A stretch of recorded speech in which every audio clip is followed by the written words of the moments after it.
Bless you. Couldn't have done it without you. And yourself, Marina, do say hello to our listeners as they come in. Hello? Excellent. You're registering. How about yourself, Aristides? Say hello. Hello, everyone who managed to find us. And Peter, I'm looking on your channel right now to see if I can confirm the live. Okay, Well, great. it's certainly live from my end, and I'm gonna go into YouTube itself and do the same thing you're doing. Right. I'm going to do Uh, this as well. but can I find my own channel? There we go. That's the question. Whoa. I found it, and it's confusing because basically it's the last. What's showing for me is the icon from our latest episode. So that might confuse some people, but at least it'll help them find it to a degree. I'm going to hit the upvote, the first one for tonight, and we are up. And let me turn the voice on. You'll hear echoes for a second. And there we are. Okay. So, Marina, did Peter explain to you what had happened as soon as it was as soon as as soon as you arranged to come on tonight, they blocked my channel for a week. They shut down my channel Wow. for an entire week and said I cannot access my own channel and I cannot transmit from it or publish anything for an entire week. So they did this because you were planning to come on tonight. So I do want you to understand that there is a cabal of interests that very much is trying to Oh, suppress you. 100%. Yeah, Because, like, literally, I told Peter, in a call recently that I have been experiencing severe attacks from them. yeah, yes. So, And so what I'm going to do is obviously host transmission tonight along with Peter. Peter will be the host. I will be the co-host. We're doing this from his channel, and I'm presuming, Peter, that you informed everybody via your newsletter what had happened and where we were going to be. Yes, Peter. Okay. Let's see if he's on mute.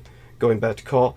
And Peter's on mute. Okay, so hopefully he will come off mute soon enough. And He did I do went that. on mute because I opened up. I could open up, and I just said something in the chat board. Wonder if T Tank Barry knows where we are. I sent it out to my my email list, excellent. which is about. It says how many people opened it. At least five, 450 people or so Excellent. opened the email. At least opened it. Excellent, excellent. So that's good. And also, what that means is that just want people to know I informed what few people I could. T Tankberry is one of them, and he did respond. So the people who responded were T Tankberry, Amy Como, and Real Tech Geek, along with Samuel Romero. So those people know well where we're at. Everyone else that I sent a message to has not responded, but at least those four people I was able to reach did, and they should be qualifying whether or not we are audible. I'm sure we are because we're registering on the online broadcasting software. I'm the only one to say anything on the chat so far. Okay, and it's important to remember that what a lot of people are waiting for is my subscription notification. So, Marina, as you can imagine, a lot of people who watch my YouTube channel subscribe and they wait for the notification and then they tune in. So, since they're not getting a notification from me, a lot of people from my end may not be aware. But the good news is we're recording this and it will publish on Peter Moon's channel. So we have at least that, and I we'll follow up after that with what we can, reaching out to more people for our next transmission. But for right now, we're gifted with your presence. It's extraordinarily early in the morning where you're at. I presume it's something like maybe 4 or 5 a.m. in the morning, maybe 3 a.m. You could 3 a.m. okay. Correct. Okay, so please, the stage is really yours. I'll let Peter handle it as the host on his channel, and he'll just, Peter, if I think, of course, you can you can intuit what is best. I presume you're going to draw out of Marina everything that's been happening to her lately, with, of course, the appropriate guidance, and I'll leave it to you. Well, okay, so we have Marina Sarin with us, and Marina Sarin is a Vril medium, amongst many other things, and I'll better let her describe herself. But she's had a lot of people, whatever we want to call them, entities trying to stop her. And I will let, and we talked about it. I don't know if things have improved for you since we've talked, but I know it's still important enough for you to talk about it. So Marina, let me just hand it over to you, and why don't you tell the audience and Douglas and I what is going on. Sure. So before I go into what has just happened recently in my life, I think I need to give like a little bit of introduction of generally what's my theme of life of exploration in terms of in connection to what I am experiencing. Otherwise, I will not understand because they need context. I am an MK Ultra victim, target, survivor of specifically the Monarch Project. And this program was performed to me in one of the factions of the space program, right? So I'm not saying that all factions were involved, obviously, but I'm saying that some of the ones that are involved with it are, the darkest of the ones of the Dark Fleet. And so many of the reasons why they wanted to perform this project on me is so that they could create me as a super soldier asset, but also use my alter personalities as, other kind of assets, like Yes. delta programming, etc. So what happens is that generally when someone performs an MK Ultra project on an individual, the agency that is responsible for performing it owns you, let's say. It's, they have your own handler, master, etc. And they usually use it with you and they own you in their own terms, right?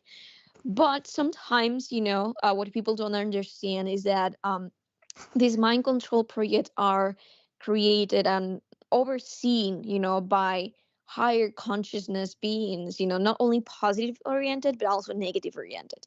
So sometimes, even if the humans of that agency of the space program or whatever faction that may be, do not want to use that program for something negative or for something specifically, for other thing that is not what they have been using it for so far, even if they don't want that, if there is a higher up, from their perspective of their hierarchy system, like for example, an Alpha Draconian, of the Dark Fleet, or a Reptilian, or a regressive Anunnaki group of the Dark Fleet, or any other elite of this planet that they have just agreed upon, buying you as an asset or buying you as a victim, as a target, and utilizing the fractalization, they're going to be able to use it because they are, either subordinated to those higher ups, or because sometimes it's not even that. Sometimes it's that those other elites of this planet, or other regressive groups of this planet, even if they're not getting, let's say, the permission to handle you through that program that others performing you, and they handle, for you, they can actually access the fractalization of your consciousness that you obtain from that program, and they can use manipulation with those alters, because they can read, where is the trauma, what is the biggest trauma, all the traumas, where they're located in the emotional body, in the mental body, what are the belief systems behind them, the personality alters. They can read all of that. So many times it will be them utilizing it by the force without permission of the agency that created it for you. And this is exactly what just happened to me in this last week. I was severely attacked, with the mind control basic technique, which is trauma-based mind control, which is they attack you, they traumatize you, and you stay disassociated, and they start to fractalize more your consciousness and personality. And from that point on, since your brain is vulnerable, it's very malleable. So they are able to get attached to you as a consciousness and use that brain that is very malleable to, let's say, change and shift, the neural networks, to mold the brain into whatever they want to make it to us, so that they install the programs, fear-based systems that will limit you, etc. Yes. So this happened in a context in which I was becoming very notorious, not just like internationally after my one of my biggest interviews with Linda Moulton Howe, but also after I started becoming notorious in my own country, and people will recognizing me in the streets and observing, listening to my messages, and feeling very like that I was giving a positive guidance and awakening to a bigger truth, right? Yes. So, and me participating, in the Spanish protest, against, the communists, the globalists, the socialists are, planning into the 2030 agenda and the New World Order, right? They were very mad at that. And I did have a confirmation from a channel Pleiadian, a very well, recognized channeler that is of trust, that it is that reason why they were targeting me, because they didn't want me to share this information as frequently as I was doing it, because they didn't want me to help the world, and because they were my ideologies and my group of let's say ET connections are, let's say, natural enemies to their race, to their ideologies, to their people. So they were Yes. targeted. Yes. Absolutely. Please continue. Yes. No, well, that's the general summary. But yes, what happened more specifically is that I was in cloud nine. Literally, I was very happy. I attended the protest. I did give of like a very strong message. I was able to defend my country and feel the support of people and support other people, and feel this ability to collectivize of those of my nation, and fight for our sovereignty, right? Yes. And it Marina, was a very empowering moment. Marina, Yes. you're selling yourself short. I want to give the audience the context, because I didn't realize this, until we spoke. Tell the audience of the impact you've had on the national media in Spain, vis-a-vis the Third Reich and the pockets of sympathy for that. Please, make that very clear, because it was a big deal, and I didn't. Oh yes, it is. It So go ahead. was. So at first, before the protest, I was invited to a podcast in which I was getting, more people in Spain to know about my story, about who I am, and it was very important because it was people that literally are famous in my country. They are TV presenters and personalities, public personalities, so they have a lot of reach, And so in that interview, I was speaking about my previous incarnation, in the German societies such as Jewish society, British society, and as my previous incarnation as a general. And I explained, that people are very limited in terms of understanding of what is National Socialism about, because they instantly associate it with all the hatred and hate, speech propaganda, and they don't understand, that National Socialism of itself, it's an ideology.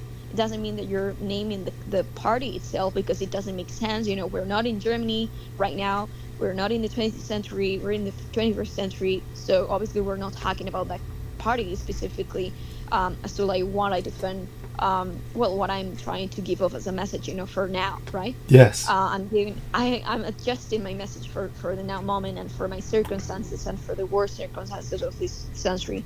So I was explaining that there was a lot of bad reputation for that ideology, that in fact is very, very, very positive, because it's aligned with that, let's say, mystic zero in politics, in which you go beyond further beyond that, let's say, dichotomy, of left versus right, and also the let's say squared spectrum of politics that is really ideologies, and it really aligns with the center, with a balanced center, in terms of Yes. what it defends. So I was explaining that it just fights for, it defends the idea of defending the sovereignty of a nation, and at the same time defending the sovereignty of the individual of a nation. So it's like it works perfectly to, let's say, harmonize how the people connect to their nation and their country, and how the mechanisms and dynamics of it, and also, so it is the way back around. It's like all to one and the one to the all. It's a Yes. perfect balance. So I was explaining that it's very positive that it was given. It was something that, it was a seed that was planted, in Germany, as a seed of peace for the world, and for us to be defended, against our enemies that want to implement this new world order, the ones that believe that they are the chosen ones, and they have the right to kill and exterminate, a whole entire, you know mm, let's say, groups of Populations. Yes. people, Yes. populations, etc. And so it was perfect, to finally manifest peace in the world and defend our sovereignty. And that was the first move. They didn't like it. And the second one, it was very mostly important because I attended physically to a phenomenon that was happening in Spain. What is happening in Spain? This is something that is not being said at all.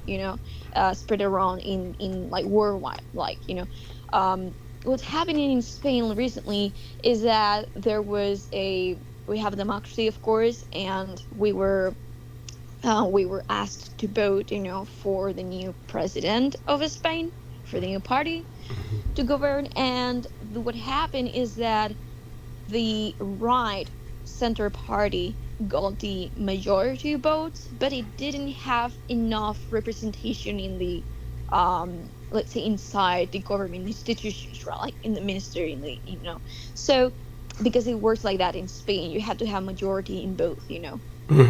And so what happened is that, because of that, there was a fight for us to defend that. Uh, let's say that the president of that party that represents the, let's say, the enemies of the left, the leftists, the globalists, that he was fighting for an approval for from other parties of Spain, to get a vote of a yes, and other ministers to get a yes, so that they will be able to govern, without having to, let's say, um, yeah, like have another elections.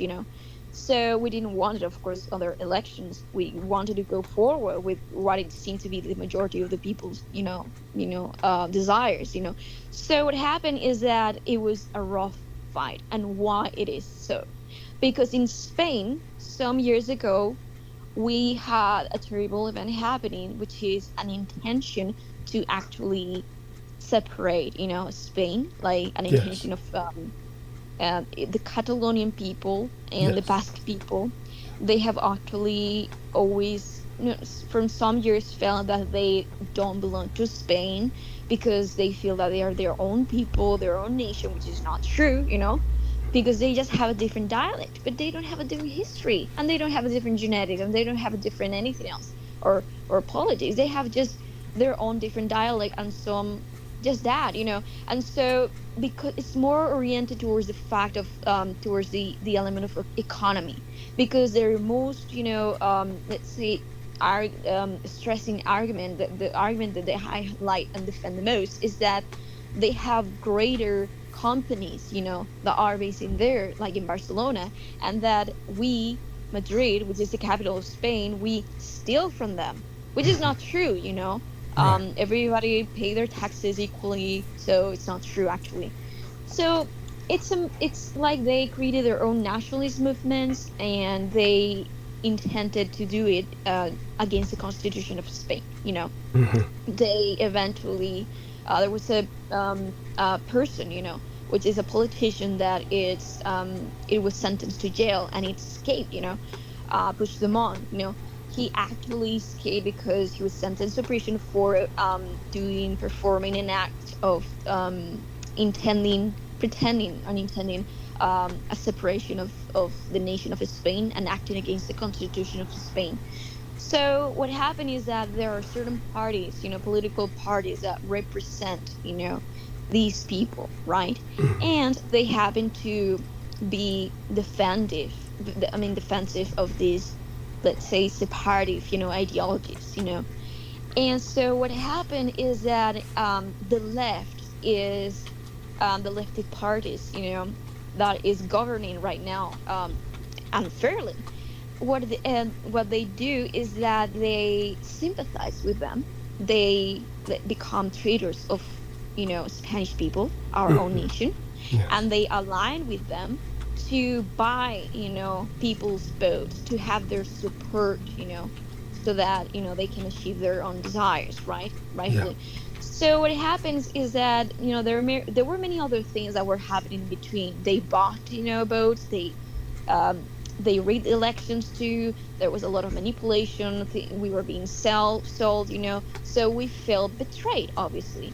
So what happened is that, um, Puigdemont, and what he did, it was obviously against the constitution. It is, obviously, punished, by the penal code of Spain. And what he did, in these rough times, of battling, against who is going to be the next president, is that he sold us, because he signed and he voted for yes to the amnesty of these criminals, of these separatists, and that enraged the whole, nation, because not only the people that are not supported of their part of his party, or him, himself, are mad at him, the whole nation, because even his own voters, even his own supporters, felt betrayed, because nobody wants separation. Nobody wants the segregation of Spain, of our nation. Everybody wants national unity, and that's why we were defending in the protests of Spain. So there's people that feel very mad, very angry. There was a lot of rage, but we're very peaceful protesters. We were very peaceful. It's true that there were some exceptions, right? Yeah. But generally we're very peaceful. And what happened is that the police that was hired to contend the protests were literally hitmen, because they were acting violent towards us. They were hitting innocent people. They were physically aggressing, innocent people. Yes. And that is incredibly unfair.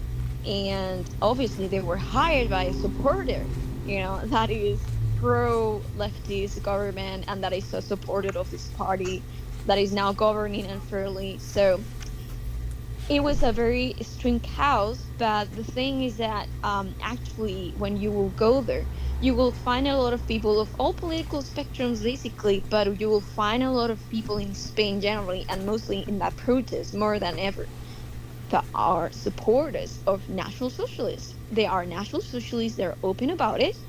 And I think it's mostly because we as a country, we had our own, we had Franco, Yes. which was a supporter of the Reich. We had Hitler being welcomed by Franco, and he was he was a follower of Hitler, of Adolf Hitler, and he wanted to actually, implement, that, let's say, ideology here in Spain too, obviously adapted to our own circumstances. And we couldn't participate in Second World War, unfortunately, against the communists, because we had our own civil war at the moment. But fortunately, Yes. we did send a division, Yes. which is called the Blue Division, that Yes. eventually helped, in the Second World War, and helped the Reich. Yes. And that is, now more people, more than ever, is awakening, to that truth, and becoming National Socialists, or nationalists, in general. Yes. And that is extremely positive for our country. And if our system collapses, I think that it will be devastating, but at the same time an opportunity to recreate it into what it was once. Yes. Yes. Marina, I have some questions here, if I may. I am surprised, well, to hear that the government or the police seem to be protecting the separationists, and you're not with the separationists. Yeah, That 100%. surprises me. Pardon? Because Yes. Catalonia has been trying to separate for a long time, and I have Yeah. some information to share with you about that. But besides that, I'm just shocked to hear that that the separationists are being supported by the mainstream, is what you seem to be saying.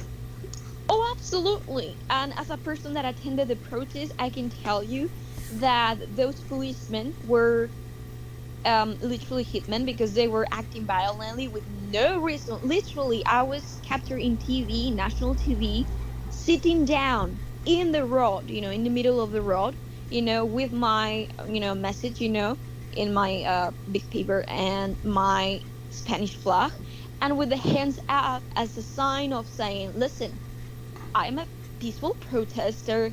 If you hit me, if you act violently, it will be recorded. Yes. But fortunately, not only by national TV, which is manipulated most of it, but also people that are independent journalists that have their own channels, Twitch channels, YouTube channels, etc., or even Instagrams, and they will record it. So go forward, because if you try to hurt me, it's gonna be recorded and you're gonna be getting exposed. And they did not touch me, Right. by any means. But what was very interesting is that when the first day when I did not do that, but I was observing from the other, let's say, side when they run after the protesters, I observed that behind them the whole like media, the mainstream media of Spain, like the biggest channels, and programs were actually following the policemen, going after the protesters with their weapons, their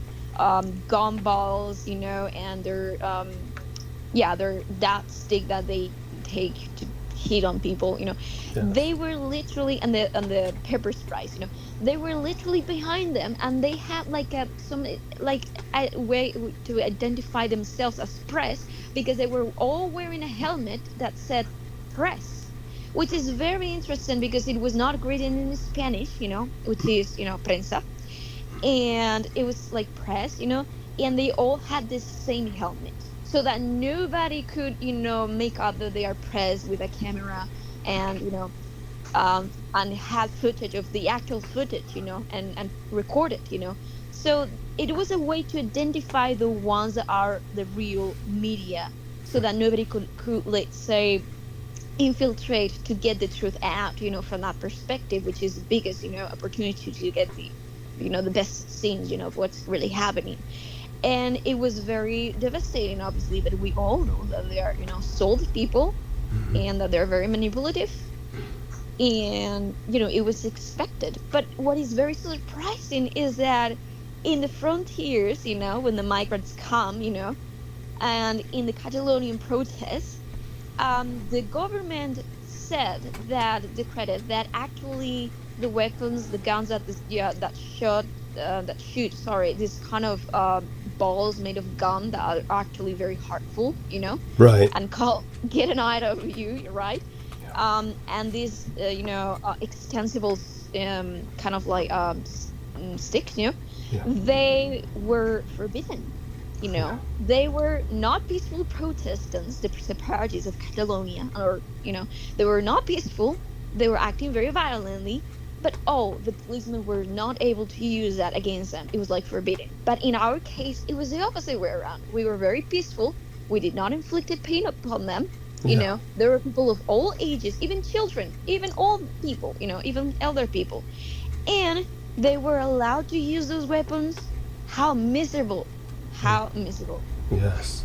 No. Well, my question to Marina is, if they have such support or such support for the separationist movement, why isn't it separated? I mean, this seems to be the most difficult thing for the separationists. They never make any traction. If it's so popular with the government, why don't they separate? Why hasn't it happened? To be honest, it's not, because it's not directly linked as you may perceive it to be. It's not that the mainstream media and the government altogether, the party itself of the left, is pro-separatism. Nobody really in Spain that is not them, and not even the majority of them, is pro-separatism. Right. But what they are supporting is the idea that if they, sign for an amnesty, for example, or they support them in some ways, they are buying their support. So the mainstream is backed by the actual government, which is this socialist government of Pedro Sanchez. They are pro this PSOE, which is the party, or Pedro Sanchez, or this socialist government. They are pro leftist, the party itself, or the ideology. That they're not pro Right. sorry. So it's not directly linked. That is why it's so confusing, Right. because they are, yeah, it doesn't have to mean that specifically. They just want their support, not necessarily the separation of Spain. Nobody wants that. Right. Just Oh, their support and their I votes. want to share something about that with you, Marina. And this is with my own adventures about Catalonia and my adventures to Romania. And one of the things on one of my visits in 2014, when I returned from Romania, I was handed a manuscript as a prospective publisher for, and it was all about Horona. Horona, in Horona is a very special spot. Yes. It's a spot now, according to their tradition, and this is where all the Jewish Kabbalistic work, and it relates to the Jewish religion, and this is why I bring it up for you. According to, and they have a whole mysterious cult there that is not a positive cult. And this is not to disparage the Jewish tradition. That statement is not. The cult is negative. It was Salvador Dali belonged to it. Wow. I believe Yeah. Johnny Depp was it, or maybe his girlfriend or his wife. Not his wife, Roman Polanski's wife. Excuse me. Yes. But anyway, she was in the Ninth Gate movie. But there's many celebrities who are tied to this. But it's a castle that corresponds to Rene Chateau. It's made famous in Holy Blood, Holy Grail. It's the correspondent and the priest that is the great mystery man who had the secret tradition in Holy Blood, Holy Grail. His grandson is, this main player in this cult for whatnot. I think his name is Sonier. And the thing is, their secret, now they don't come off as Jewish. They're Christians, or this Christian kind of mystic cult. But the secret tradition of Horona, well, this is where all the Zohar was done, and that was the original seed of Judaism. And Oh, wow. that seed of Judaism migrated to what we call the Holy Land today, Israel, Palestine, and then it migrated back. So the point here, and that there's a big important vortex on a mountain in Horona. And Yes. It's true. yes, and this is now, aside from that, what I've also learned from the Catalonian language is much more similar to Romanian than Spanish. This is what I've been told by my Interesting. translator, who was a Spanish, she's Romanian, and I think she visited Catalonia. It's a place I'd really like to go to. In fact, I even met a chiropractor from Barcelona when I was in the sacred sites of Romania. He was an American from New York, but he was actually working in Barcelona.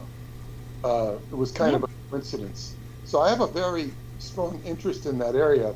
Oh, me too, because of the Montserrat Castle, of course, Yeah. Have And you the Montserrat spent time Mountain. there? Have you spent time there? I've been very close to it, but I haven't really visited it, But I am very interested because, people, in the villages around the Montserrat Castle and mountains, they have claimed that there are, in certain areas of the mountain, there are certain military armed soldiers that are overseeing, the area and protecting specific areas, and they do not allow, citizens to get inside it, And so what many of these civilians said is that it is because it is a very important vortex, and because in the in that castle, it's connected to the Templars and to the Caesars, but Right. actually also because many people claim that there are actual entrances, tunnels to the inner earth. Yes. You're right. Exactly. Now, you know who has been there? Somebody you know, uh, Yes, yes, Himmler. Alan Steinfeld. Oh yeah, Alan Safe. Okay, yes. I He's been was there I at was least referring, once. yes, the SS, the and everyone there. Yes. But yeah, Alan, we're talking about this lifetime right now, right? So yeah, Alan Steinfeld, my friend, went there. Yeah, if it's true. He told me about it. Exactly, because uh, yeah, that's, and it was something that I didn't pursue, um, but it is of interest to me because but I was also told there's a lot of negativity there, a lot of Hmm. negativity with this. It's like a vortex that needs to be cleaned up. Like Douglas was talking about, you have inversions of paradise at these vortexes. Yes. Sometimes there's a need for a banishing with entities that have been gated in. Go on. Yes. Well, that's it. And I wanted to bring this up because I don't know how this interplays with you know, the so-called bad guys that have been messing with you, because it gets so 100%. complicated. Now Aristides shared something with me. I think he sent it to Douglas too. It was a Masonic book that at the very end it has a swastika, and it Oh, talks about the sacredness of the swastika. This is the Freemasons. Keeping in mind, Freemasons are basically a Jewish cult, yet they're definitely. honoring the swastika, and it was in the same direction that the Third Reich used. It was Oh, interesting. so with the 45 degrees tilted. Not the tilt, but just the direction. Oh, the orientation like clockwise. Yeah. Yes. Oh, interesting. And the book was from 1911, I think. So this would have been all pre-war. Thank you. So Yeah, absolutely. it wouldn't have been, such a stigma against it. No, but I was surprised because, see, Freemasonry was outlawed by the Vatican, Yes. and because it was, and this was the insurgency that helped throw the royal crowns off, and then we had of course, the Third Reich had files on the Freemasons. They were completely anti-Masonic. And then Exactly. you have the Freemasons using the swastika. It's like, it's just weird. It's like, Yes. Yeah, it's because they're trying to co-opt the power of the symbol, and what are, yeah. Well, oh, I'm sorry. Go on, Marina. By all means, put go this ahead. into some kind. No. I was just saying that it's true. They're definitely co-opting this meaning of the symbol and the power of the symbol. They're the masters of deceiving people with their own symbology and language, and definitely they know how to sabotage the energy of how our collective perceives the attributes, spiritual attributes of a symbol. So it makes sense. Yes, that's right. And what Marina was trying to express earlier was the fact that even though the left is in government right now, they're in total disarray. Their ideology of pro-secessionism, which is left over from the communists, is something that's not a popular ideology. It's the ideology of Exactly. the elites. And so, therefore, even if the police are supportive of the sides that are demonstrating in favor of that, the population itself is preventing it because the population itself is not, it's not what they want. Back to Marina with that. Yeah, Yes. there you go. Yes. Perfectly explained. Yes. It's true. Even the policemen, we saw policemen there crying and let's say, yeah, like leaving their jobs because most of them didn't really want to be there, but most of them also got insulted because, they were betraying our nation. So it's really sad because at the end of the day, you understand that some people in their individual, perspective, they might really need the money, but I prefer honor and loyalty. So I will give up, the opportunity and not sell my soul to the devil and support, my enemies, obviously. So it's so sad that they are not finding themselves strong enough to give that step, forward and, let's say, yeah, like rebel, against them. But it is what it is. That's why we call them hitmen, not police. Yes. Thank you so much for that, and that's appreciated. At that point, they're more mercenaries or a political unit at that point, like a political cadre for the state in power at the moment. But by all means, continue with expressing whatever you wish about your personal situation. Certainly, Peter, if you want to go further with the national situation of Spain, continue. I'll leave it to Peter to. Well, that was just some things I needed to bring up. I had some questions and some things I needed to bring up, and I wanted to share with her. It's an area that I haven't, had the opportunity to explore, but I think so much of what was important, what you were saying to me the other day, Marina, was your.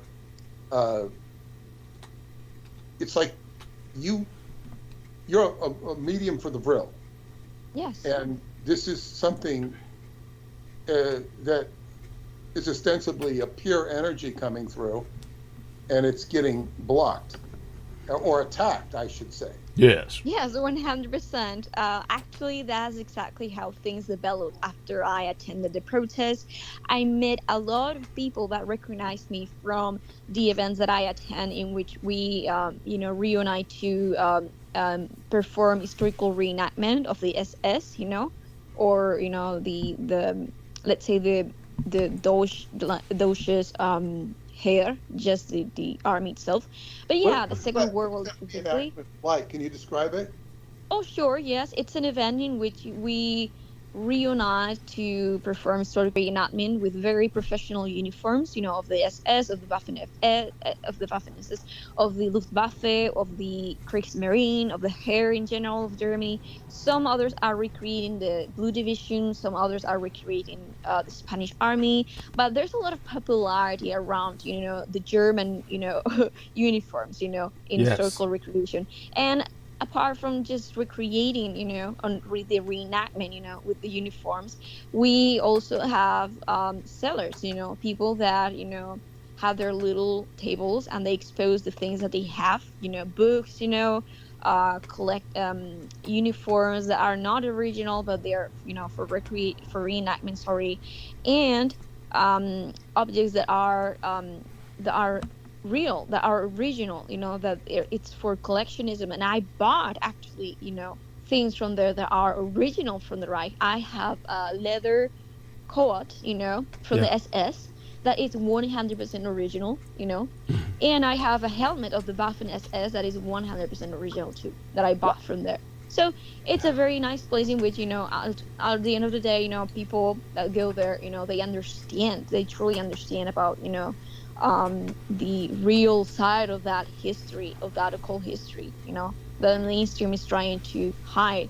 So you find people that are very, let's say, intellectual, very awakened, very aware, like-minded people, and you find very comfortable there, like understood, right? Instead of finger pointed at judge it, right? Yes. So it is true that many people there were actually in the protest, and supporting this more than ever, and many groups were recreating itself as a way, as like a movement, like an ideological movement. So. Well, what I would tell you, Marina, if I was your public relations officer, if you're doing demonstrations in SS uniforms, it's going to trigger the hell out of the population. So when you do that, you have to, it's like poking the bear. Yeah, exactly. You know what I'm talking about. So there is I guess what you call a reaction to that you have to be. You're certainly aware of it, but it's certainly I'm not doing. I know that from that perspective they could try to attack me, but legally, in terms of legally speaking, they cannot defame me, or they cannot, let's say, slander me, because after all, it is legal to do this historical reenactment in Yes. that public space, and there's nothing illegal about it. So what can they say?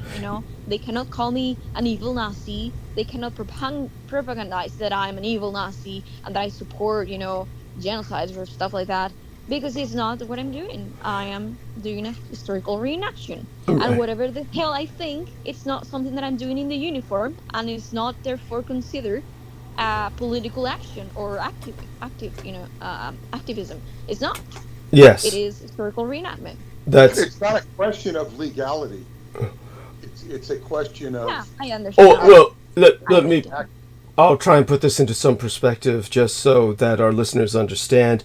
The Peter, of course, has traveled to Europe, and of course both Spain and Romania, which Peter is very well traveled in particular in the Balkans.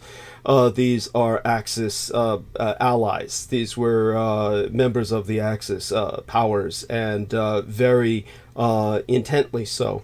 It's important to understand, of course, that from a general Western perspective, which is dominated by the Anglo-Americans, who in turn are heavily influenced by a communist subversion, the overwhelming majority are indoctrinated from birth to have a reflexive, visceral response to images of Nazism.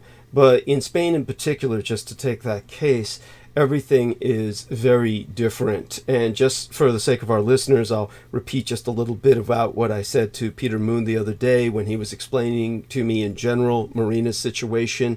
Peter was very impressed by the fact that Marina was far more famous in España than he thought she was, more famous in Spain than he knew. And the fact remains that when Francisco Franco fought the communists, Benito Mussolini in particular, the Italian forces invested overwhelming support in terms of Axis support. Hitler did what he could because Germany was still recovering itself from an incredible persecution during the time of the Great Depression, where they had been plundered by various corporate raiders. And during that period of time, when Hitler in particular sent the Condor Legion of Luftwaffe to provide air support for the Francoist forces, Franco, of course, became indebted. And during that period of time, Franco began to coordinate very heavily with Berlin. So since that period of time, the Anglo-American allies have tried to pressure España, Spain, to switch back to the Atlantic seaboard time zone. If anyone takes a look at the map, you'll notice that Spain is actually further out into the Atlantic than the British Isles. The British Isles are actually further east than Spain.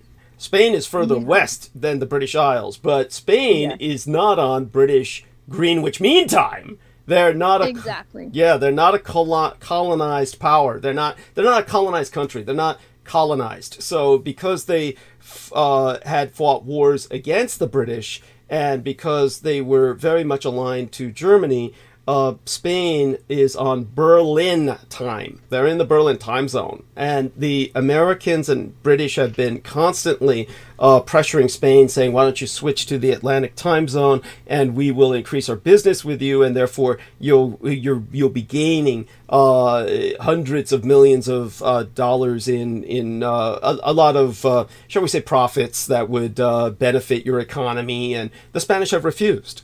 So the Spanish are still very much on Central European, Id Est, German time zone, And during the war, when Franco did what he could with the Spanish Blue Division, which fought on the Eastern Front directly against the communists throughout the war, he also allowed Adolf Hitler to take advantage of Spain's geographical position. Spain remained nominally neutral, but I don't know. I'm certain Marina Sarin is familiar with Die Glock, the bell. The Yes. bell. Yeah. So what happens is that there were many functions for the bell. Marina can, of course, express some of them. And the bell, of course, was a unique device that was not so unique that it was irreproducible. They were able to make several bells, but the bell is not simply something that can be used to warp the fabric of space and time itself, which is its primary function. In this sense, it could be used as a quote-unquote drive mechanism, a source of power.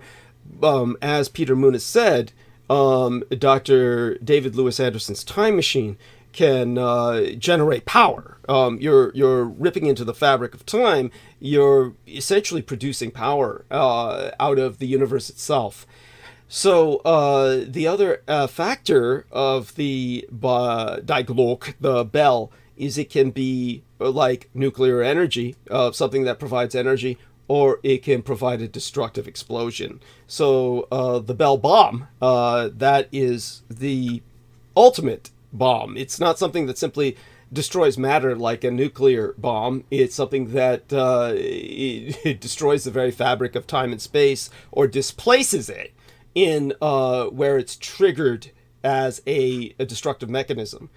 And Adolf Hitler and Francisco Franco, they basically inserted, planted, embedded a bell bomb in the Canary Islands, which is part of Spain.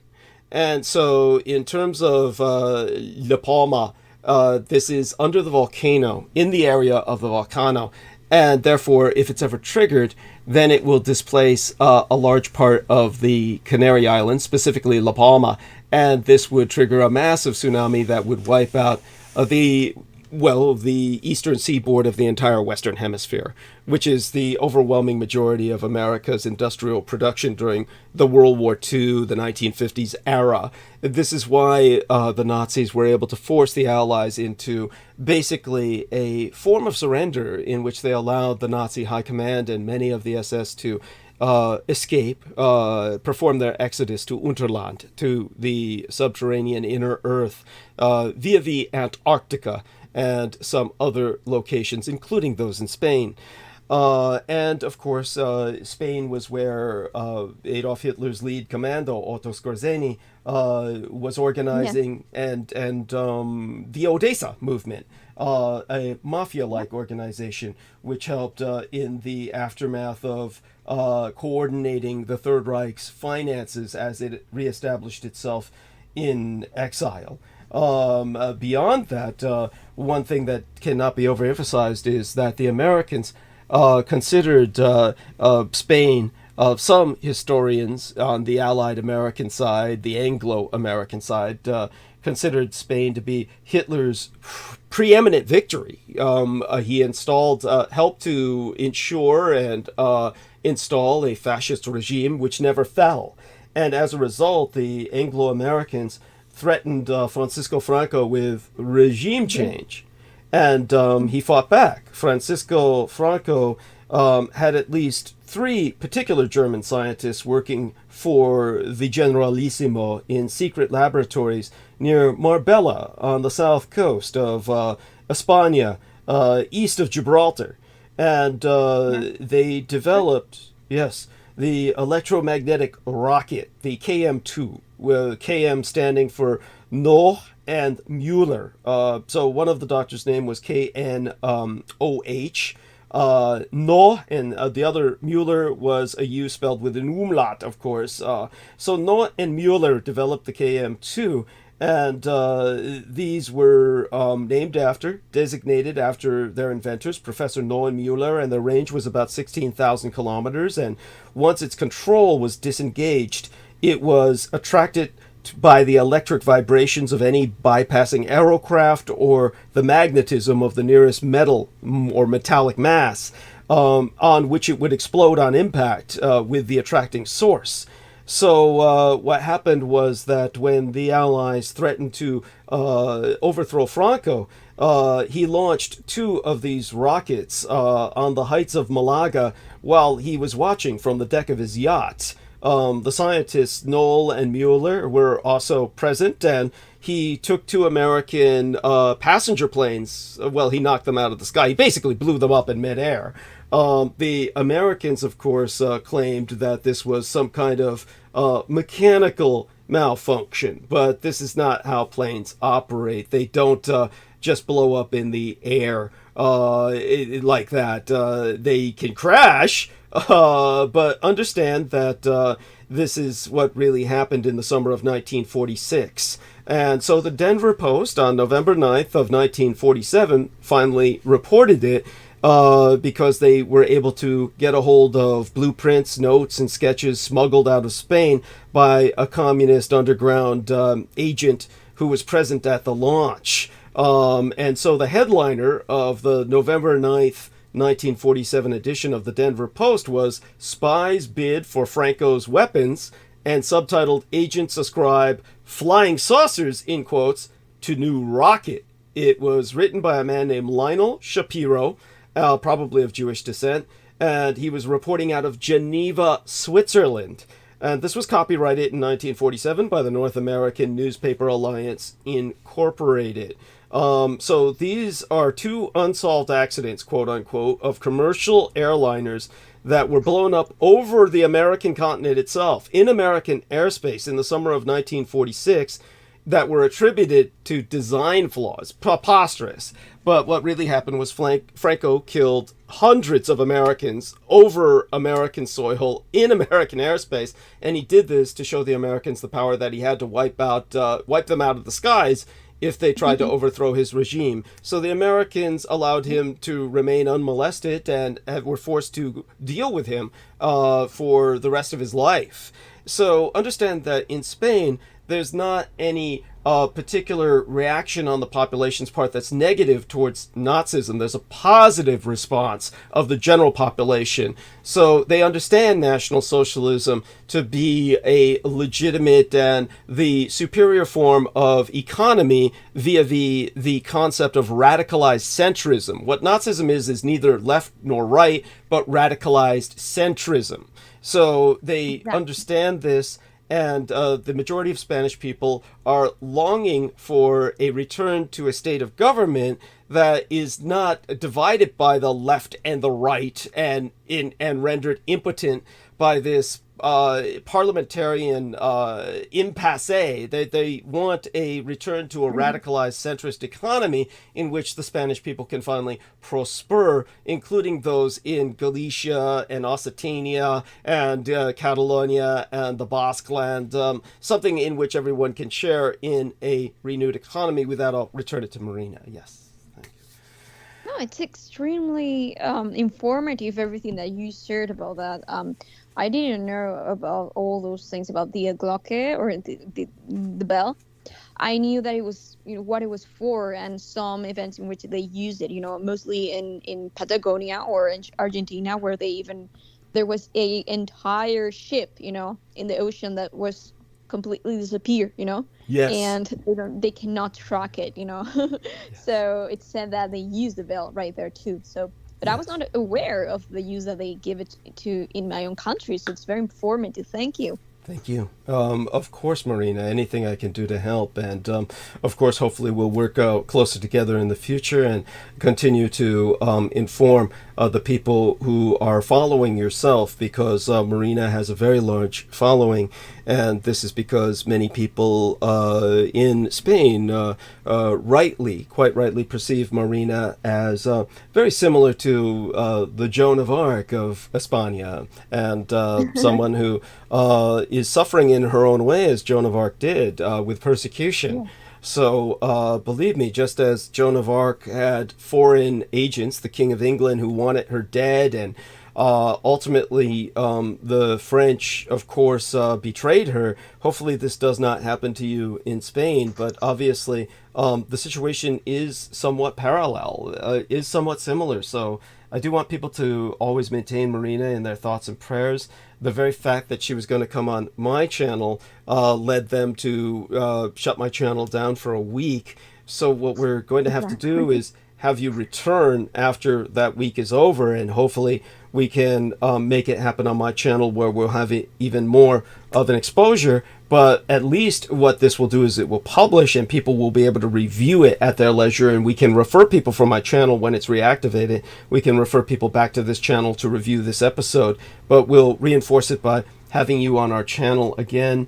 I know that's hard for you at these hours, but by all means, we want you to take advantage of this and understand that in America, you're reaching an audience where we're helping to educate people who would otherwise never be exposed to the reality of Spanish history. So by all means, Peter, take it from here and ask her whatever questions you feel are relevant. I want to share something with you, Marina. When I've been to Madrid one time, and that was in 1972. I was 19 years old, and I was flying to Madrid. I was to go to Madrid. I was in Scientology. I was going to L. Ron Hubbard's ship. They had a secret central office in Madrid, and I was to go there and spend the night. And then I didn't know where I was going after that. And I was told I'd be going to Casablanca. I'd fly to Morocco. And I remember, like, I'm thinking, what am I doing in this town? What am I doing in this city? It's a very big city, and it was very hot. It was in May. As you know, it's very hot. Yes. And as we spoke about, I was, sort of surprised to see that everybody was Caucasian. Yes. Because I don't know, I studied Spanish in school, and I've been to Mexico. You just, you think of siestas in California, you think of Mexicans or something. I don't know, but this is just like, wow, people with red hair, people that look just like Caucasian Americans. But the thing was, I said, there's some connection in this city. There's some connection in this city, and it's a young girl. This is 1972. I was out of time. You're the connection. I don't know what you were doing in 1972. I think Otto Lenny was just about to die around that time. I was not born yet. That's right. Yeah. Right, I was born in the year 2000, so maybe it was around, but I was not born yet. No, exactly. So but see, what this reminds me of is a connection I have with Douglas's mother, which I had experience with her on the causal plane. And also, you see, when I wrote the Montauk Project, or published it, wrote it with Preston and published it, the only countries that ever translated it were Axis countries. And I noticed this: Germany, Japan, Romania, Bulgaria, and Spain did one of my books. I did the Montauk Project book in Spanish myself. I didn't I had my translator friend I talked about. She translated it for me. So I do have that book in Spanish. Have you read it? I haven't, but I should send it to you in Spanish. Oh, that would be great. Yeah. Yeah, I send you a PDF file if you. Thank you. Yeah, and but anyway, yes, it was Axis countries that only ones that would publish my book in their Axis language. I always thought that was very interesting. I didn't know why until I worked with Douglas. Then it became crystal clear what's going on here, and it's still requiring a lot of clarity and heavy lifting. So yes, a lot.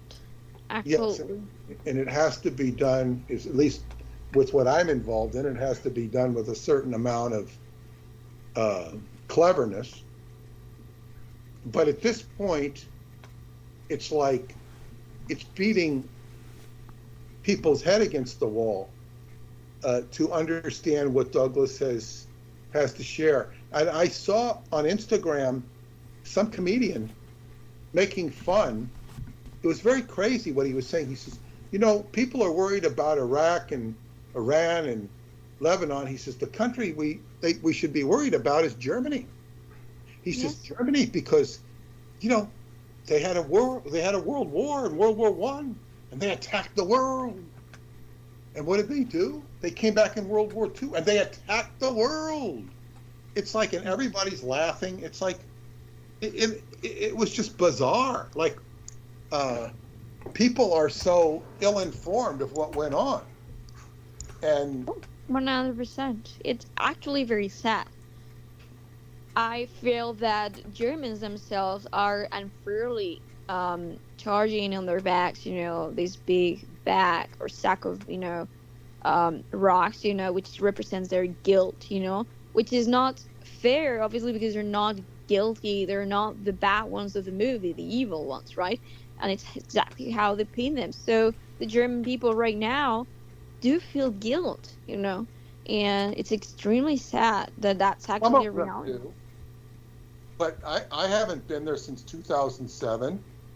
But back when the Berlin Wall fell in 89 and Germany reunited, but even as late as 2007, there was a lot of sentiment of people who were older than you are, younger than me, who were very fed up with all of the guilt that had been laid on them, the payments that had been laid on them, and there was great spatterings of a rebellion.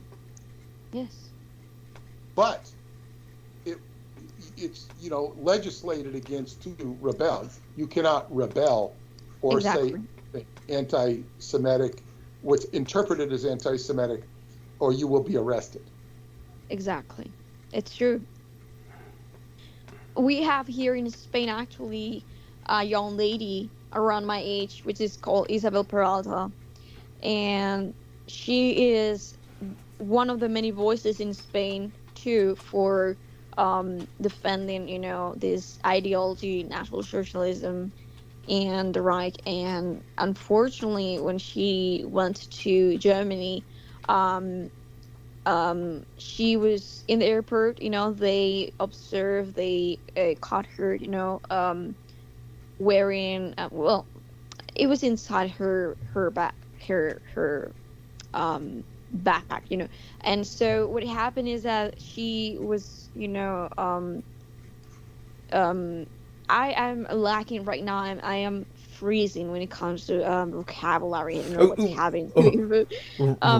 Right. She basically was basically the Germans look for any excuse to take somebody with that reputation, and either they found in her how do you call this, like the bag, in which you carry your stuff, your backpack, your backpack. Yeah, okay, your backpack. Okay, yeah. Cool. So they found in the airport that she was actually in possession of German, National Socialist German flags, and they eventually bedded her out, of Germany forever. She's not able to go there anymore, unfortunately. Right. No, it's not a smart move altogether, but it's sad, that they are so extreme, Right. Well, I mean, that's only so long as the present government of the Bundesrepublik Deutschland is in power. I'm not talking about changing government, say, parliamentarian-wise, or if there's depends on who. All I'm saying is that the present government of Germany is not the legal government. It was installed by the Allies. It was. It's not their legitimate government. The legitimate government is the Third Reich, which was voted in by the German people, and it was never voted out of office. Exactly. So the government which did this to her in Germany is not the legitimate government. At some point, if that government falls, then things can change. Things can change in a person's lifetime. So this is something that is important to emphasize. And just so people understand, Isabel Peralta, back on February 13th of 2021, She received a scholarship, a 10-month scholarship in Dusseldorf. That's what Our Lady Marina is referring to. She received this 10-month scholarship in Dusseldorf from the neo-Nazi group Der Third Weg, or the Third Way, meaning the radicalized centrist way that's neither communist nor capitalist. And so when she was there to attend the school was when the German government found an excuse to deport her. And this was going through her knapsack. And this was going through her knapsack. So this is very important to understand, is that Spain, of course, still honors the Blue Division, and the rest of the world is mistaking this historical, cultural heritage for neo-Nazism, and it's not the same. So when Marina is, of course, along with others, reenacting in uniform elements of the Third Reich, I want her to understand, as I've tried to explain to George Knight, who lives in England. He's a friend of ours who works with us, is trying to write a book on the subject of Nazi technology in World War II and afterwards. And the fact is that in England, they hold historical reenactments. And there's far more young men who want to portray, or you dress up in the uniforms and portray their allegiance to the Waffen-SS than there are young men. Yeah, then there are young men who are trying to portray historical British units. And when they've interviewed these young men and said, would you join the Waffen-SS if it were around today? And they all said yes. So they're much more sympathetic to the German side, knowing, of course, everything that happened to England after the so-called victory, which was anything but. The important thing for people to understand is that there is a subculture that is understanding of elements of the history, but you have this control over media which continually attacks it. So when you are attacked, Marina, I'd like to learn more about these personal attacks. Of course, we discussed it one time when you were ambushed by this one idiot who actually had been on my own program, and I recognized him immediately as someone who was insane. Really? Yeah, but what an insane person. He follows me everywhere in everything I do online.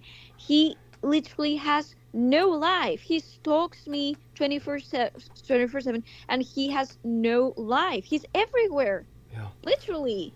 Yes. Thank you. I mean, and don't be afraid to name him. I've outed him before. He's the plumber who worked in Antarctica for a single year and was deemed mentally unstable. Oh no, I thought you meant another person. Oh, okay. Okay. So yeah. Oh, don't be afraid to name them either. I understand why you might not want to, because of just the fact that when people name their stalkers, then in a sense they bring them attention, and sometimes we don't want to do that. So I understand if you don't want. We don't want to give more fuel to the fire. Understood. So, but yes, you have elements of people, and I have these same kind of stalkers. Believe me, there are people with no life other than either Marina, Sarin, or Douglas Dietrich. Both she and I have this as a nature of what we do. So it's the nature of course, what we do is we're going to pick this up, and rather they're assigned. These people are assigned to us, and but when it comes to this entire Eric Hecker, okay.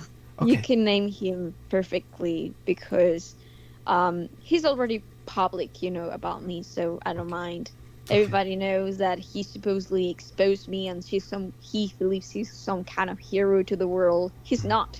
No. It's just an idiot, who manipulated the call on purpose to make people think that I was crazily, with no reasoning, yelling out all these, National Socialists, chants, and it's just very, very, very dirty, dirty play, to do that, He's a dirty person. He works in a very unfair way, but what can we expect from him. He's a plumber. Yes. He works with that. That's right. No, thank you. It's basically he works with shit, and that's Yeah. it's all gotten into his brain and infected it. Yes, that's Eric Hecker. He's the maniac who was kicked out of Antarctica because he was this plumber who nobody could stand and a total failure in life. And he goes around trying to tell people that we're all mentally controlled by giant mind control antennae arrays in Antarctica. I mean, it's preposterous.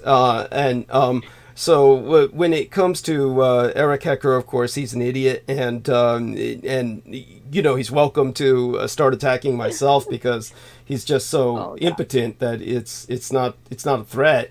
But at any rate, And the way that he attacked me, it was so lame because I was literally 22 years old. I'm 23 right now, and he was literally insulting me like we were in kindergarten, Yes. And he was like, he is a grown-up man, right?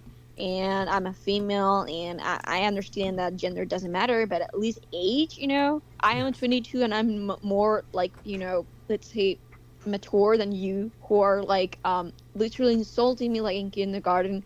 It was very lame and pathetic. And not only that, I have heard that he was also very annoying in UFO events in the US, in Las Vegas about, secret space programs and stuff like that, and that people could not stand him, And what fascinates me is that some people, he just came out some months ago recently talking, with that fake uniform, which is like, did your mother sew it for you for Halloween?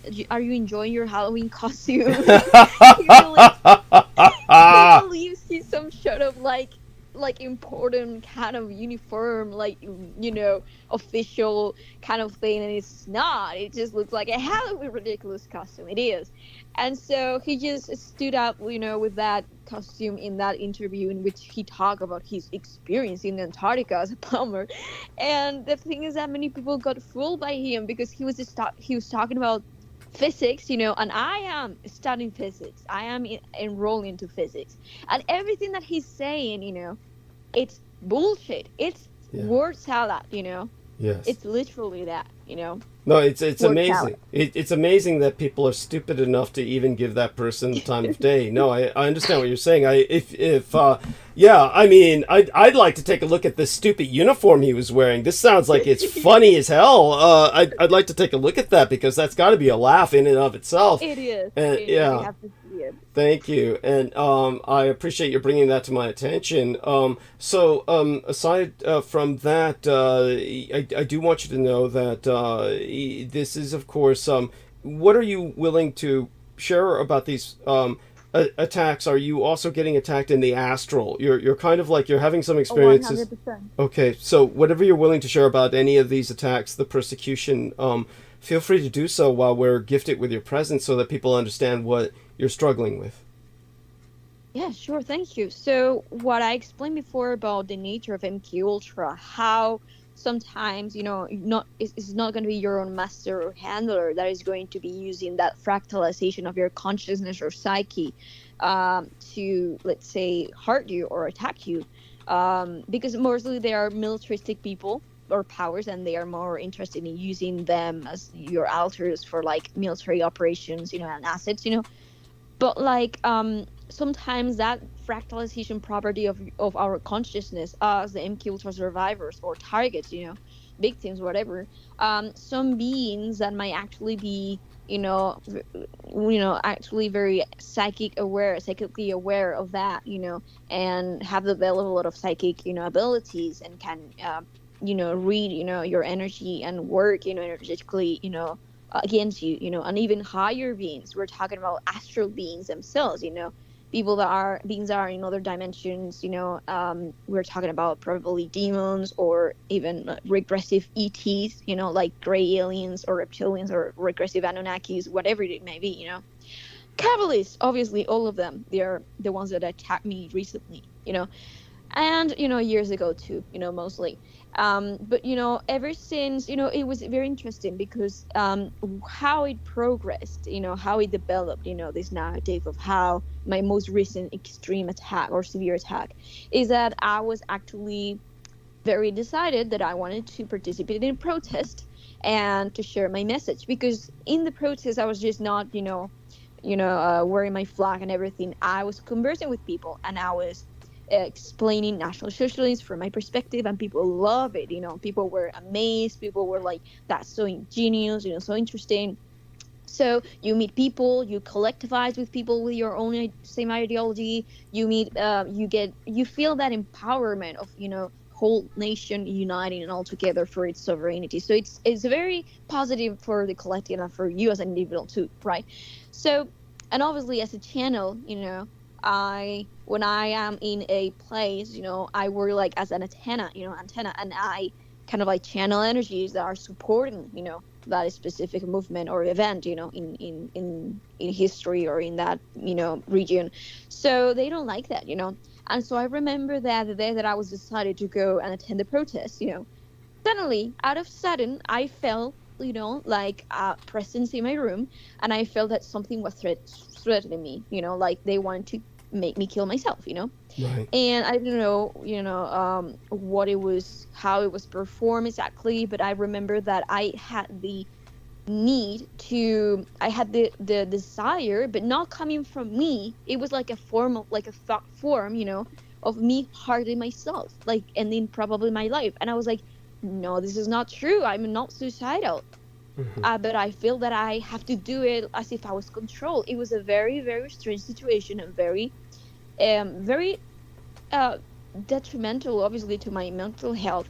But I was strong enough to say, this doesn't make sense. Whatever that is energy is, whoever is this entity or these beings, they're not going to obviously make me do something that I will never do it, right? So I went to the protest, and I eventually did my part. I played my role. Everything was amazing. I met people, even from my reenactment group. It was all great, and then, they were observing the impact that I was making. They were observing how that also was empowering me on an individual level, and it helped me more to empower the collective. So they were observing that it was altogether a very beneficial thing for humanity and for me and for my nation, and they didn't like it.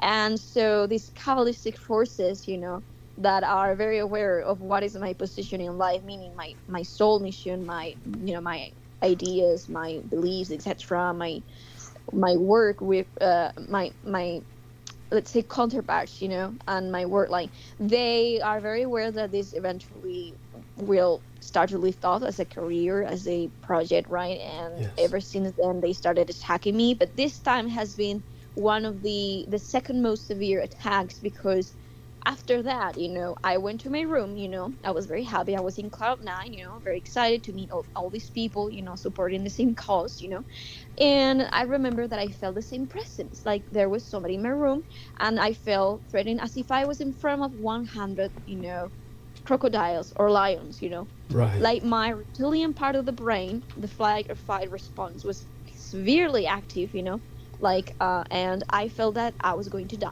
that presence was going to kill me, Right.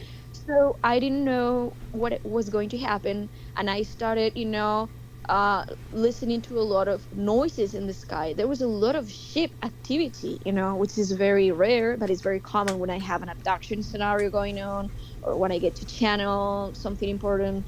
And so I was scared because I smelled, that something was going to happen.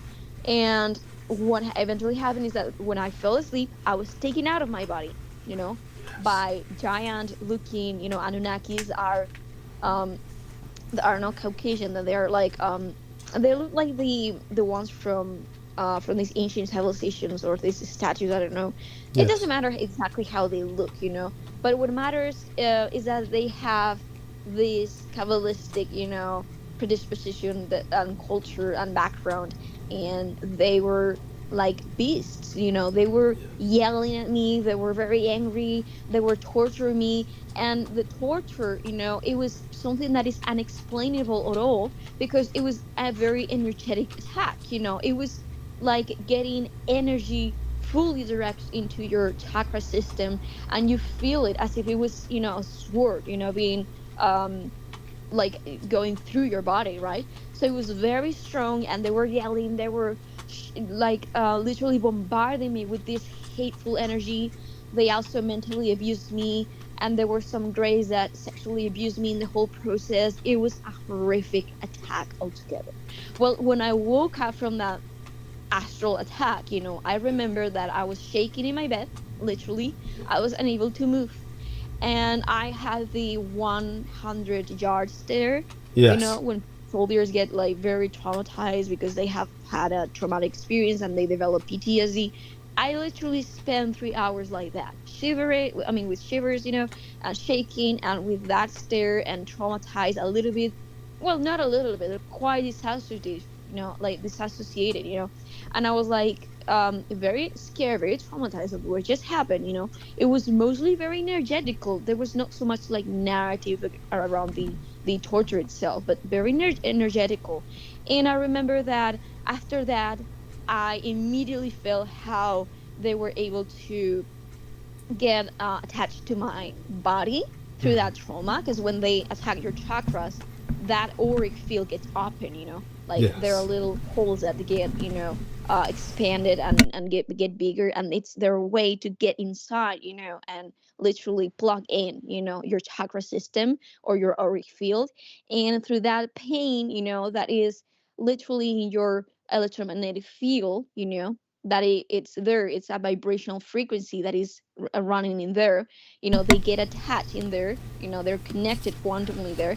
And so that way, that fear, that trauma that is connecting my consciousness with their consciousness is a way for them to get access to mold my brain or neural networks into mind control, which Yes. means that I still am conscious, and I can, think for myself. But I observe how, for example, synchronicity, which is an ability that I use, not just a phenomenon, but an ability, a psychic ability that I use to communicate with my own psychic network or my counterparts, that are working with me to guide me, it's sabotaged, by them, Yeah. and I see images or words or events that happen that are eventually provoked by them, and they even show their symbols, on purpose to scare me. They know what it scares me, what reminds me of them. It might be the Greys or the Anunnaki. So they know how to do that, and they also attack people around me. They also are able to influence people around me to act in an irrational way that is going to be detrimental for me, that is going to be irrational and detrimental, and is going to inflict upon me more harm, So apart from that, they have to maintain one of the techniques of mind control is repetition, when they are in the programming state. So every night that I will go to sleep, I will find myself literally in a room with those three entities looking at me and not letting me out.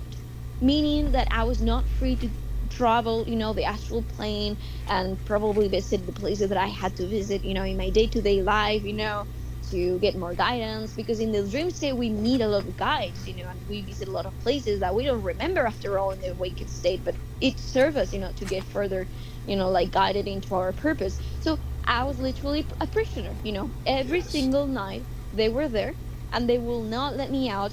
And sometimes they will continue abusing me, either sexually or, mentally, energetically, to reinforce the trauma.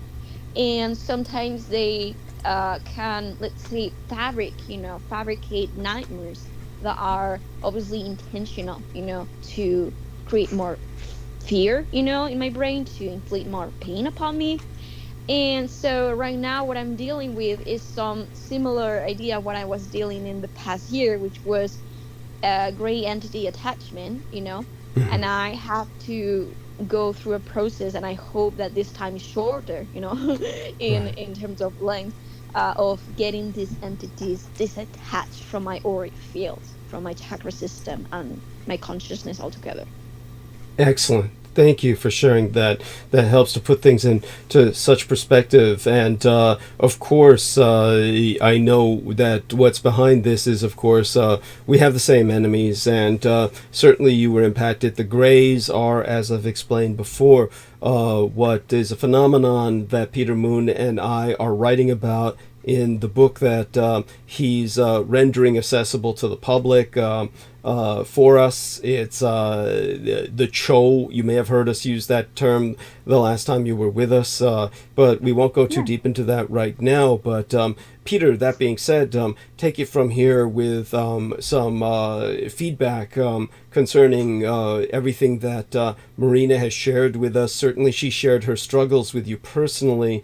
Whatever comes to your mind in terms of what is obviously something that is safe to share. I'm certain Marina may have shared some things with you that we don't necessarily want to discuss publicly, but whatever you... I don't know, but that's at her discretion. But what I would say that just Marina, the Cho or the Chichoa are a diminutive subspecies of human who are very, what's the word? Dysgenic. Say it? Dysgenic. Yeah, I'm sorry. What would that term is? Well, it's just these are a race of pygmies that are subspeciated. They're not really human. They would be indeed subhuman. It's a term that people hate, but they were imported to North America by the tens of thousands. Oh, I'm sorry. I thought you were talking about the Greys. Okay, they're the same thing. That's why I'm bringing it up. Yeah. Oh, interesting. Because they're related to the Greys, because the Greys are more of a phantom than a reality. It's not that they're not real. It's that they come to people in their dreams. Yes, and very astral. Yeah. Yes. The Chichoa are a tribe that the shamans of their tribe would try to, well, would effectively blackmail indigenous tribes in Southeast Asia and impregnate, they'd want women so that they could have little hybrid Cho babies. And if they wouldn't comply with them, they would kill the person in their dreams, kill the chief of the tribe. So they have power in the dream state. And they have, it was only when they were brought to America by Michael Aquino, primarily to the Bay Area, that the gray phenomena started blossoming in the United States. Well, this is very interesting. You know why? Because I mentioned the 100-year stare, and this is very famous too because of a recent case, in our timeline of a young boy, a very young boy, a toddler, that was spending some time, or I don't know if it was vacation or it was, their house, their actual house, but it was in the woods, in some state in America, and I think it was the north. I'm not sure though. And so they were there spending their time, and the toddler disappeared for some days, and there was like a great, let's say police research, operation for finding him. And when they find him, he was actually dressed up with different clothes, and in another house, and they found him with the 100-yard stare, very extremely traumatized. And people claim that in those lands, the shamans and the indigenous peoples, those cultures, actually claim that there are certain beings that are exactly very similar as you describe these people to be, that are like dark, entities, and that they are very pretty much found in the woods, and they're, they pretty much work in the astral. That people claim that this toddler was actually attacked by them. So that would make sense, because it's just like water goes into different areas. They're no different, because that's what they are. They're just evil creatures that feed off of negativity. And there's a lot of, I guess what you'd say, theology and history behind them. And we're just giving a very short version here. The point of it is that these things have been around, and they're very closely aligned with Tibet. And that's not to assassinate the Tibet as a culture. but there are many factions in Tibet. And this is a particularly negative one that originated from Tibet, but also had connections with the Pyrenees. Interesting. Yes. So this is this, work I'm working on, which is a very exhaustive work, and that's so. So in other words, everything you talk about is obviously genuine and real, but it's not necessarily what people think it is. It's this is the great trick that is played on the mind, because after all, this is mind control. And it is, obviously. Yeah. If you're doing mind control, you don't want people to know what you're doing. So you're going to put up a false flag or a false whatever, and this is so much of what's been happening. And Douglas is the one who's providing this information, because he saw these creatures when he was young. When he was in San Francisco, and his father recognized them from when he was in Southeast Asia on the gunboat patrols. So there's so much that the world doesn't know that Douglas was exposed to on a weekly, if not daily basis. Yes, interesting. So basically, what I'm trying to emphasize is that many of these attacks that are being performed against you are directed by the same people that I was working with simply professionally, not personally. It's not like I wanted to be affiliated with these people, but I was forced to work with them because I was working for the United States government. So I was working with Michael Aquino, who has a name that is ultimately Hispanic or Spanish in its descent, but vis-a-vis the Spanish conquest of the Philippines.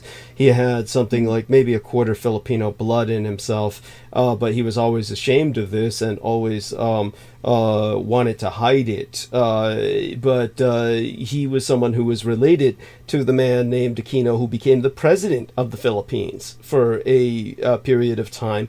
And of course, he was also connected to the Aquino who was part of the Spanish mafia, who wound up being killed in the gang wars in Spain. So if you look up an Aquino with the Spanish mafia who was killed in Spain, you'll find out more about the Aquino family. In other words, they extend all over the world because of the ancient reach of the Spanish Empire. And his father, of course, was more Italian in descent. This added to his multinational background that was part of the kind of like many Americans. Many Americans have 3 to 4 races that are combined within themselves that they know of genealogically. And in his case, there might have been some Germanic blood from his mother, whose name was Betty Ford, who had studied with the Germans as an artist. But he himself was just basically a American with a combination of many races in him. But he began to investigate this pygmy tribe in Vietnam during the time of the Vietnam War, the Cho. But the original origin of these people was from the Miri Nigri, which was this black stunted tribe from the Pyrenees Mountains. And of course, millennia before the Indo-Europeans, the Aryans, got to the western edge of Europe, those hills were home to the Basques, whose antiquity can be judged by the Basques saying, the Basques will say, God made man, or God made man out of bones from a Basque graveyard. So the Basques don't even really claim to be human. But what do we find in the Pyrenean hills, shunned by even those ancient folk, but even more obscure people called the Cagots or the Cagots, Cagots, Cagots. Oh. Yeah, that's a word that's multiply etymologized, often from the Gehets, meaning lepers, or or even Kaz Got, meaning dogs of the Goths. that inhuman touch. They were shunned and persecuted by their Basque and other neighbors for reasons nobody seemed to be able to articulate, but it's seemingly everybody recognized they were not human beings.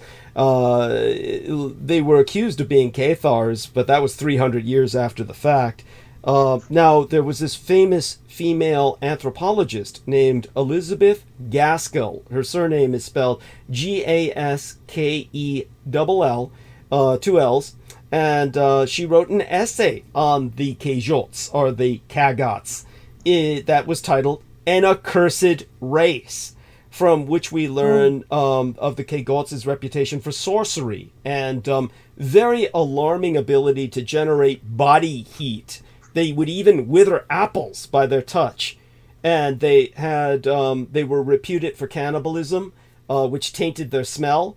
And there was this near universal prohibition on allowing Cagots to drink from town water supplies or even use the same holy water fonts in the churches, which the Cajots had to enter through special lower doors.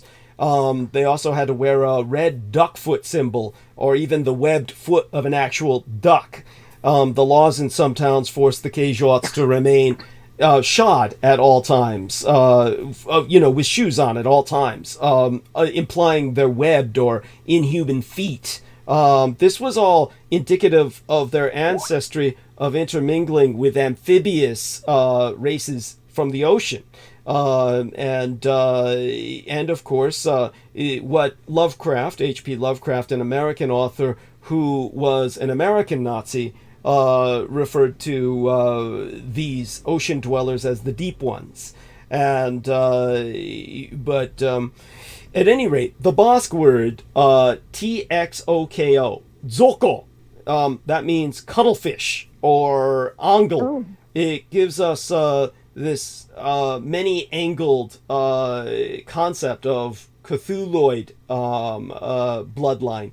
And the Cajots' cultural role as woodworkers, carpenters.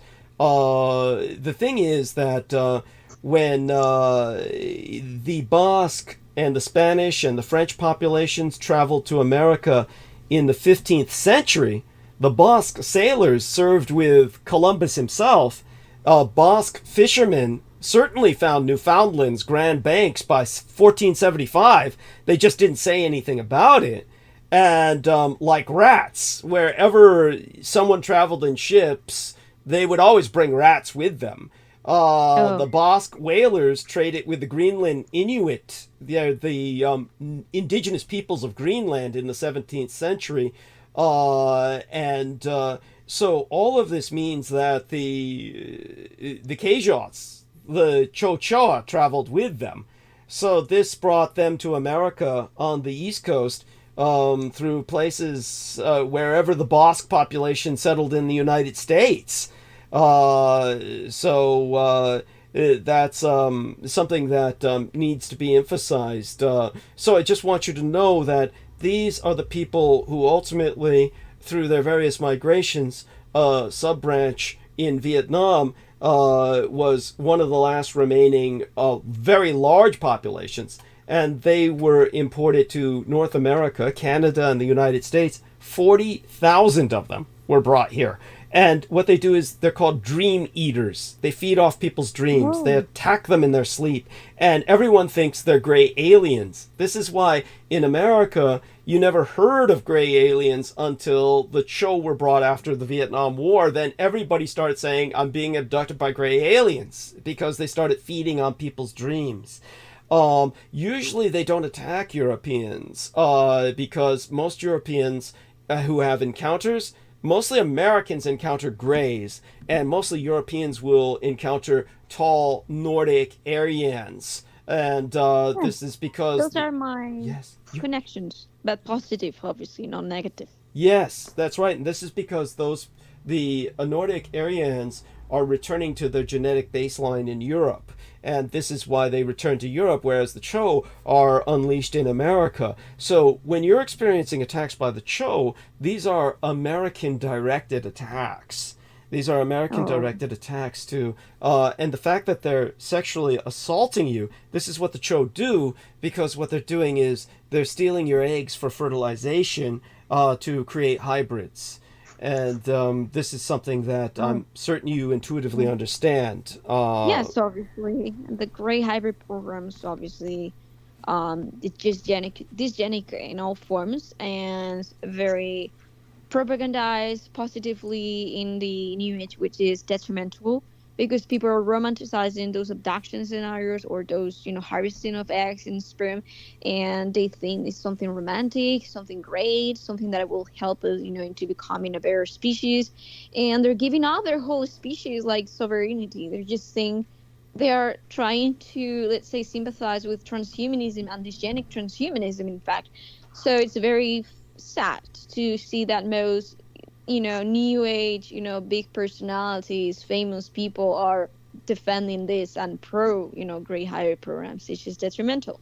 Thank you. Thank you. This is, of course, the programming instilled by the military industrial complex of the United States and under the direction originally of men like Michael Aquino. I don't believe it's in the normal popular culture as pervasive anymore, but certainly in the UFO culture, it's probably very embedded at this point. What Yeah. Marina is using is the term dysgenic, which means downbreeding. Exactly. Yeah, yeah, no, understood. And it means downbreeding. The term eugenic means upbreeding or a positive form of breeding towards a more positive result. In other words, the Nordic Aryans are in contact with Marina Sarin because they also want to harvest her genetics because she's part of baseline humanity in Europe that's at its most positive, what they're seeking. And it fits their aesthetic, and therefore she's harvested from both ends. Both sources are trying to attack you, one to corrupt you, which is a very Adamic, Herodian, chaosist, nihilist American thing to do. The Anglo-American allied thing to do is to try to corrupt your genes and take your eggs, steal them for interbreeding with the Cho or these Kjots, these Kgots, these lower order of beings, and the other is trying to harvest you for the opposite reason. So you're attacked from both ends of the genetic spectrum, this is or harvested from both ends of the genetic spectrum. This is you're a battleground. Basically, this is Marina Sarin is a physical example of the female body as the battleground. This is something that stands as a metaphor for what women have suffered throughout history. And when she says, I know that gender doesn't count when she's being attacked by people like Eric Hecker, gender really does count. And women have to be honored and respected as these vessels for the bearing of the future of any race. And therefore, the attack on a female is an attack on the race. This is one reason why females are protected. And it's one reason why you yourself are in very much in need of support. So in order to provide that support, we're hoping, of course, you work with us more closely as the future in the future. And aside from that, Marina, whatever you wish to say now, please express it, and Peter might have some more questions as well. But Marina, whatever this brings to mind, feel free to express points you feel need to be made. Yeah, sure. I think it was pretty, very great information, pretty informative. These beings are obviously parasitic in nature, which is something that obviously, confirms the fact that their genetic blueprint is very dysgenic. And well, in my case, in my experience, I was programmed first with mind control to defend this, and it was through one of these ridiculous channels, that is very popular in the new. It's called Bashar, this gray hybrid entity, and I was basically programmed to align with his, let's say, thoughts, narratives on what it's supposed to be happening in the future for the Earth, and how we are supposed to welcome those hybrids, and they're supposed to, let's say, mix and get integrated in our society, and we are supposed to mix with them and create a ultra hybridized race, all together, which to me, it sounded, I didn't question it at first, because like I thought, I was very programmed, for my abduction scenarios or sexual assault scenarios, and I thought it was like the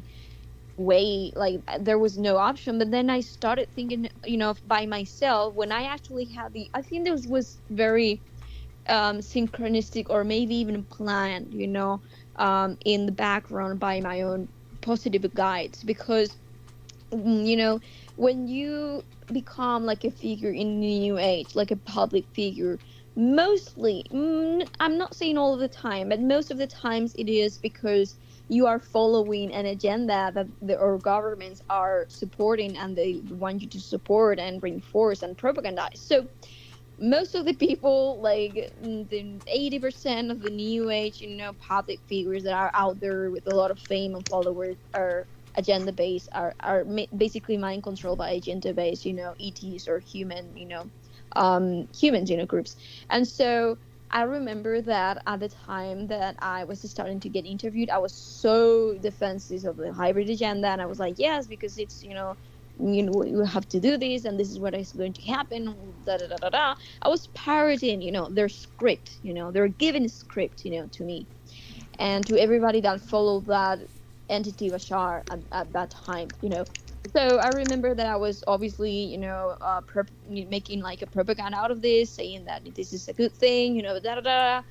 Until, and when I already had followers and attention, and it reached a point, in my life in which I said, what the hell is happening, Yes. I said I was starting to get contacted by the Vril, by the Thule Society, by my German counterparts in the space program, in Antarctica and in Earth. And I started getting contact also from inner Earthers themselves, from the Garthians and the Aldebaran Nordics, the blue giants from Hyperborea, So I was getting all these contacts, of these Aryan Indo-European families, and altogether Aryans, even the Brilja, it was like a very strong initiation, from me, because it was exactly how I started my awakening. It was with the Vril, it was with these societies and with this, knowledge and these beings, the Nordics.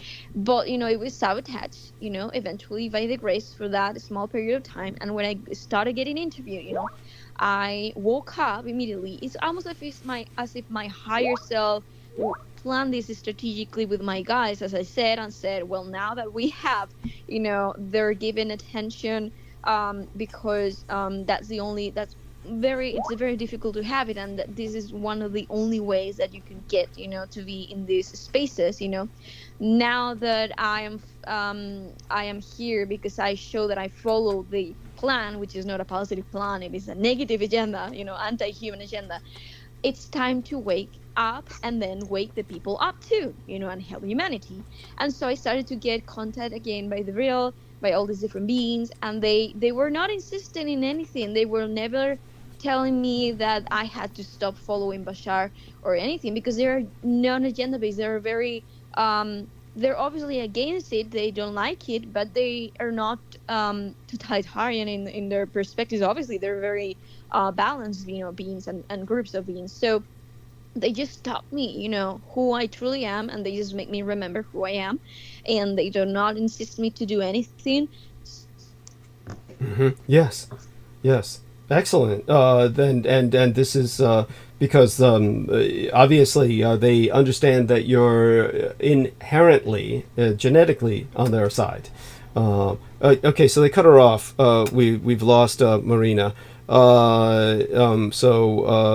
let me tell her your call dropped.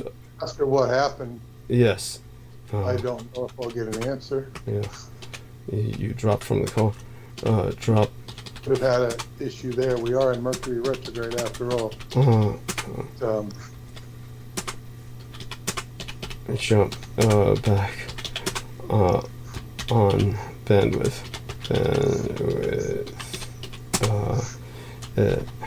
your convenience. Convenient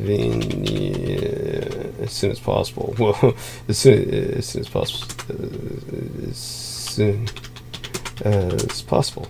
Possible. Okay, drop from the call. Marina, there we are. I'll make sure that she can see that.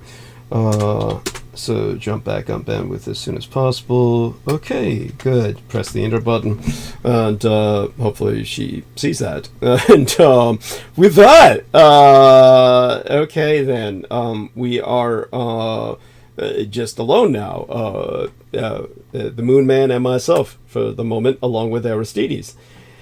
Okay, I'm going to breathe.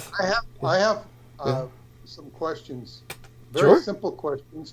I don't know how simple the answer will be. Sure. It has to do with just some spellings. Okay. Of some terms you mentioned. I'm going to go to it right now. I got it right here. Yeah. You're talking about the Emerald Llama, Mm-hmm. and you said in Tibetan he is called Bungho. Mm-hmm. I mean, can you spell that for me? I'll see if I can remember the romanization for the term. A lot of times when I go into the zone and I'm trying to remember these words, they come to me almost like automatic speech, so to speak. But if I remember correctly, think of it as gongpo, G-O-N, like some people would spell gongfu, G-O-N-G, and then a space, and then po, P-O. But Now, I think that's what Paula's brother is, a Gongpo monk. Interesting. But the gong, before the G, you would place this kind of reverse comma. In other words, the emphasis would be on the, just as when you type a word with the comma that comes after it, it goes in that direction of the letter before. Yeah, thank you. Fuck, I hate that semantic shit. Yes, you got it. Reverse apostrophe before the G. I often put before gainst. When instead of the word against, I will use gainst with that little apostrophe before the G. It'd be like that. Gongpo. So that's how I remember it. So go on. Anything else? Okay. Well, yes, and you said in Sanskrit you believe he's known as Mahadithi? Oh God, I'll see if I can remember, because, like I said, I'm trying to remember the romanization. That's what I want. I mean, I'm just, Yeah. I don't even. I'm doing this for the newsletter. But I'm just giving him a couple of different names. Okay, with that, if I remember correctly, it would be an M-A-H-A, like Mahe, but the A would have that inverted V over it. So I forget what we call that in the ligature. The inverted V, like the little arrow pointing upwards.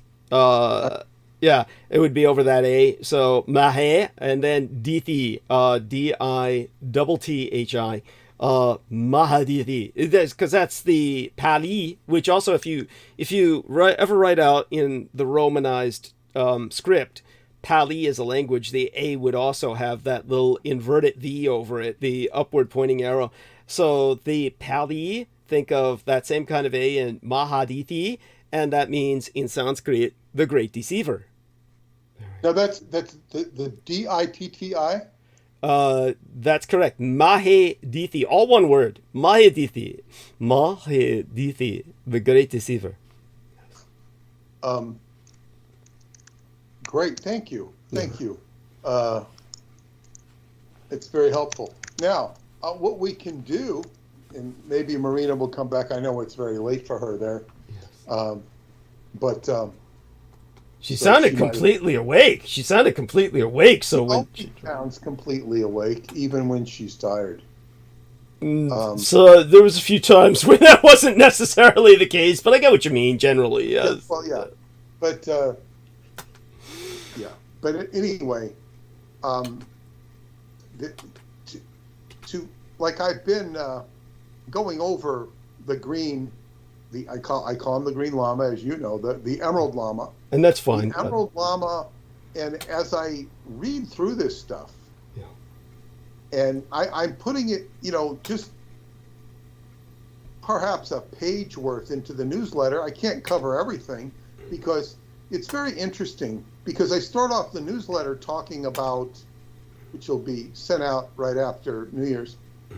I'm talking about Radu Cinemar's incredible landscape of Shambhala and this incredible civilization that exists in another vibrational frequency, which we can call a dimension. And his latest work has been jammed for a long time. Very difficult book for him to write.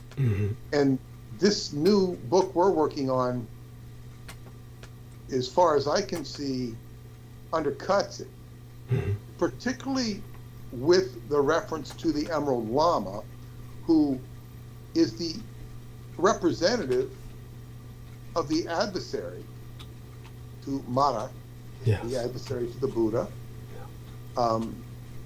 And he would, it doesn't matter. You also mentioned him as an incarnation of Hustar. Hester. Yes. Hester.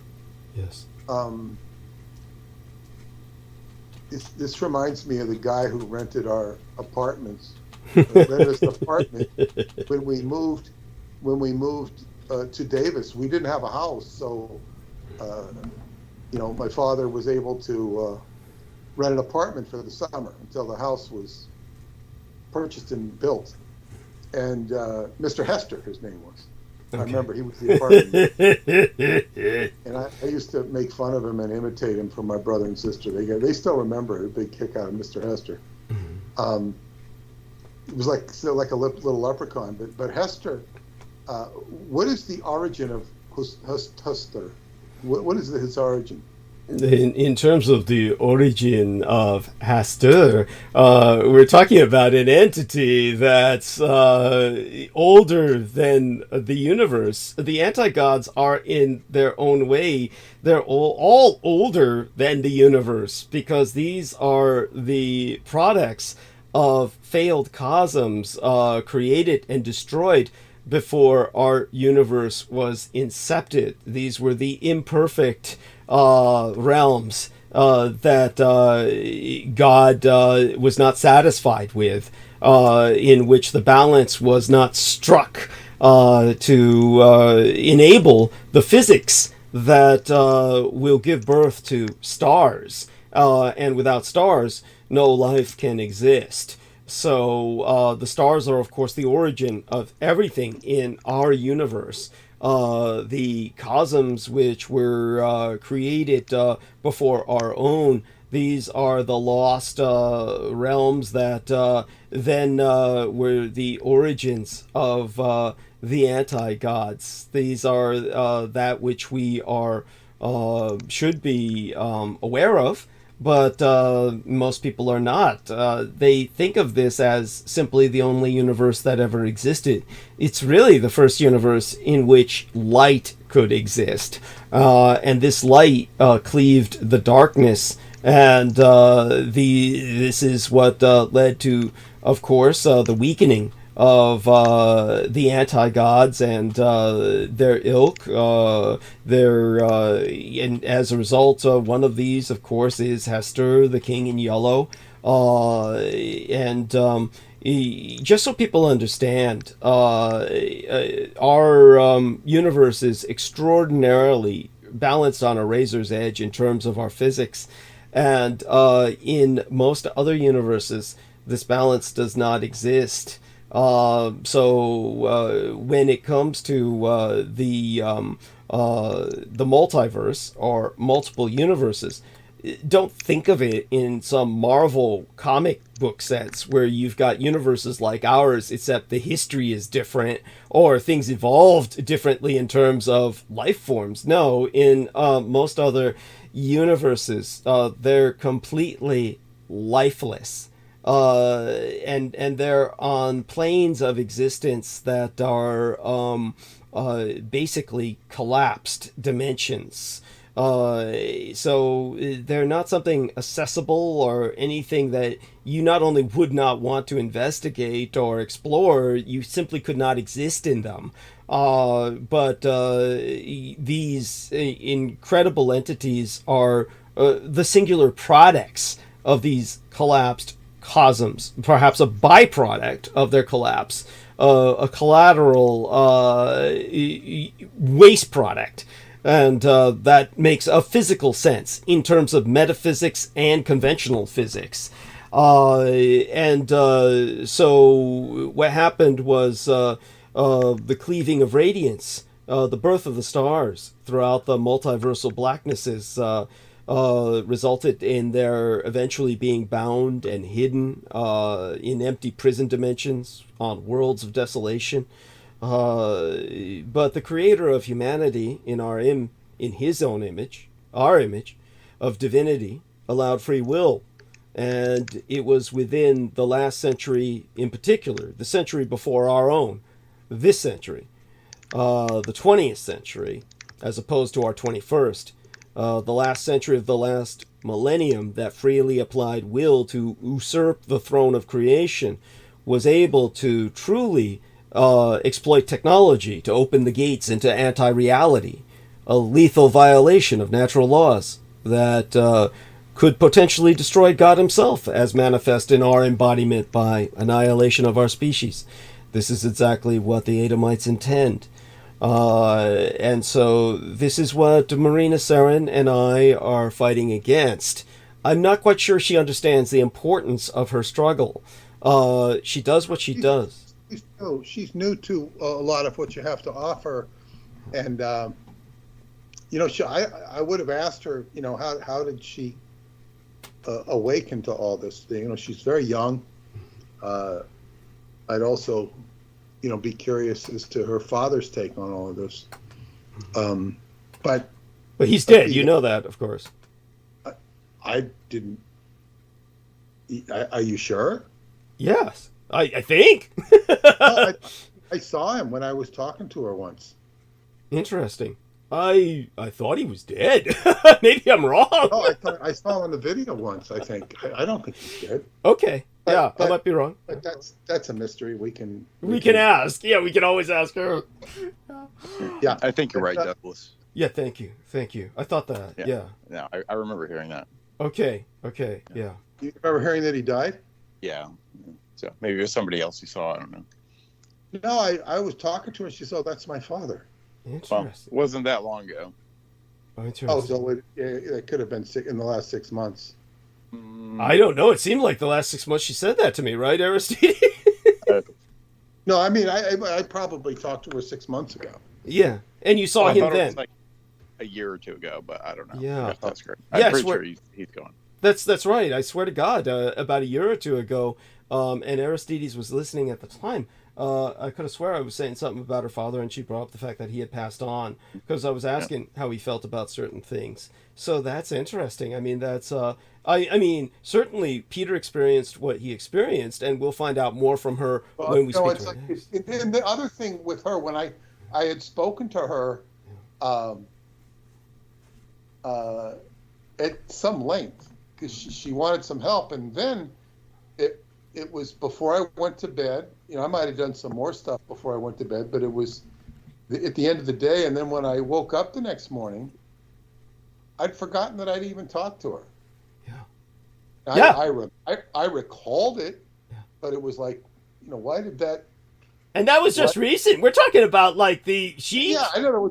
I didn't forget, but it's like it completely slipped my mind. I was thinking about it. Like, God, I had this long talk with her.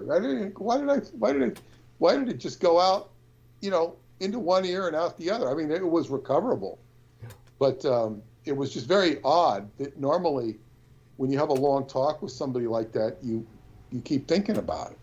It's the nature of her extra-dimensionality.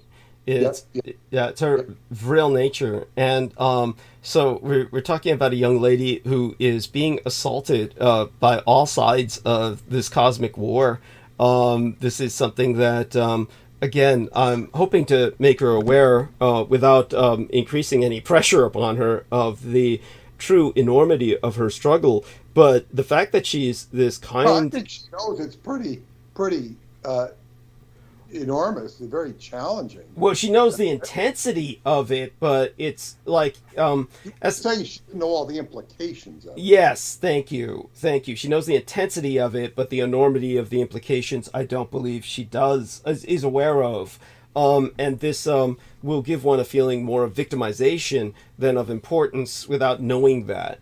And so hopefully she'll communicate with us further. But what I am going to dare say, because of what Aristides and Peter Moon and I have all experienced, it goes to show the extra dimensionality of, or the paradimensionality of Marina Sarin, that I believe exactly what Peter Moon said, that he was speaking to her not that long ago, maybe something like half a year ago, when he sees this man appear in the Skype, and she says, and he says, "Oh, who's that?" And she says, "Oh, that's my father." This may very. She mentioned it. I didn't ask who he was. Okay. It just kind of came up in context, as I recall. Right, and so As I recall. one thing that might be indicative of is that this experience was quite real and it happened, which I know what Peter experienced is certainly real. He certainly experienced what he did on his side. It could be the man literally revisits her, and to the point where other people can see him. Certainly when I spoke to her a year or two ago and Aristides heard me speaking to her on bandwidth, I had brought up her father, and she had pointed out that he had died. Another way to interpret it, of course, in a much more mundane level, might be that it's her mother remarried, and that this is a new father, like a father-in-law kind of deal, and she simply respects him with that title. It could be several ways of looking at that, and but honestly, she's so paradimensional. I could honestly think of him revisiting her once in a while, and it's something she simply accepts. But I the other people find, can see like, it. look at I talk to, I'll say a lot of Romanians that speak English pretty well, Yeah, but she has like the best English. yeah. It's just like she doesn't sound like she doesn't have a Spanish accent. No. You wouldn't even know she's Spanish. You wouldn't even know English is her second language. I mean, she'll indicate it sometimes because she won't know certain things, but you basically wouldn't know it. Well, there's a manner in which she speaks, which most Americans would probably find a bit difficult to grasp, but she constantly needs to be reminded just how good her English is. Her English is, of course, excellent compared to the majority of other second, ESL people, English as a second language people. But she definitely. Oh God, our man Brendan is saying, I'd like to explore more of her extra dimensionality. Yes, most certainly. I agree with. Surfaced? I'm sorry. Yes, he's surfaced. Yeah, Brendan. Let's see if we can bring him on the call. However, that might be we'll give that a try, and we're going to add him now, and that will wasn't even thinking about that while we had Marina with us, of course. But now that she seems to have dropped off, our man Real Tech Geek has a psychic premonition that she may be back, and we'll see. There we are, dear Brendan. Oh my God, you have no idea. I've given you some updates on the bare basics of what happened. Did you also open my emails? I forwarded the emails to you from YouTube. Did you open them? I was able to review all that, but I was undergoing a simultaneous attack as well. Okay, tell us about that. Whatever you're willing to share. Curious. That's very curious. It's not. Yeah. A multi-day migraine, which I don't usually get, to where I was debilitated, and then whilst I had to do some work as well, so I was like, it was like this kind of worst case scenario where I had to do construction work, but at the same time had like clear psychic attack symptoms such as migraine and various other phenomena. So, are you okay now? I'm doing much better. Yes, much better. And the moment they took you out, they took my station out, knowing that you would not be there to help. So this was very strategically coordinated. and tell us more about your intuitions with this and everything else. I'm certain that you have your own psychic impressions of what's going on right now, that they're deciding to take this time to attack us so severely. Yeah. It's like they know there's like that, that rule that YouTube has, so perhaps they're going to older videos and just using it as like an excuse or like a fulcrum to push you off. Yes. It's like the last ditch effort, because they supposedly YouTube was getting more lenient. They're supposed to be starting to become more lenient, so this is very strange timing. Yes. Thank you. So I think if we explore the ways that they were offering people before, where you can like watch a training video and you can get some of these things removed, that might be an option to maybe mitigate what has happened, the damage. God willing. Yeah, thank you. Now, when they say that I've lost the power to embed my videos, Aristides feels that I should still be, my upload should still be published. You can still live stream. Okay, that the live streams will still be published? Yeah. Okay. You can still live stream, perhaps. I haven't gone into it, and when I went in on my end, everything looked normal, so that was really odd. I didn't see any warnings or anything. Okay, interesting. So it's almost as if these automated things are only they're only in name only. Like, I didn't see anything limited on your channel at all. Well, I definitely cannot access my studio myself, and what I can do right now is kind of give you a I'm going to screen share. Are you able to see this screen share? Well, I'm currently driving in a storm. So Oh, okay. We don't want to interrupt that. Yeah, holy shit. We'll stop sharing. Holy shit. So tell us, you're driving. Does this have to do with your quest? Are you on your quest now? Well, as far as the quest is concerned, I fulfilled many things. I got all the fruit I wanted. Okay. So that's going well, and actually the quest got diverted a bit. So it wasn't, I didn't get into any pirate regions as I wanted to, but things happen for a reason. These things get delayed. So as of right now, I'm actually got some work, doing some work in construction and learning how to do some more hands-on stuff. So it's worked out in its own way. So it's good stuff. Good news. Thank you. That is good news. And is this the potential for a new career that you might be considering? Or no, just like side work, something to make extra money, or even to be able to, modify my own residence or something later on. So it could be, or maybe, flipping houses. It can spiral into other things, but right now I'm just learning, so that's good enough. Yes.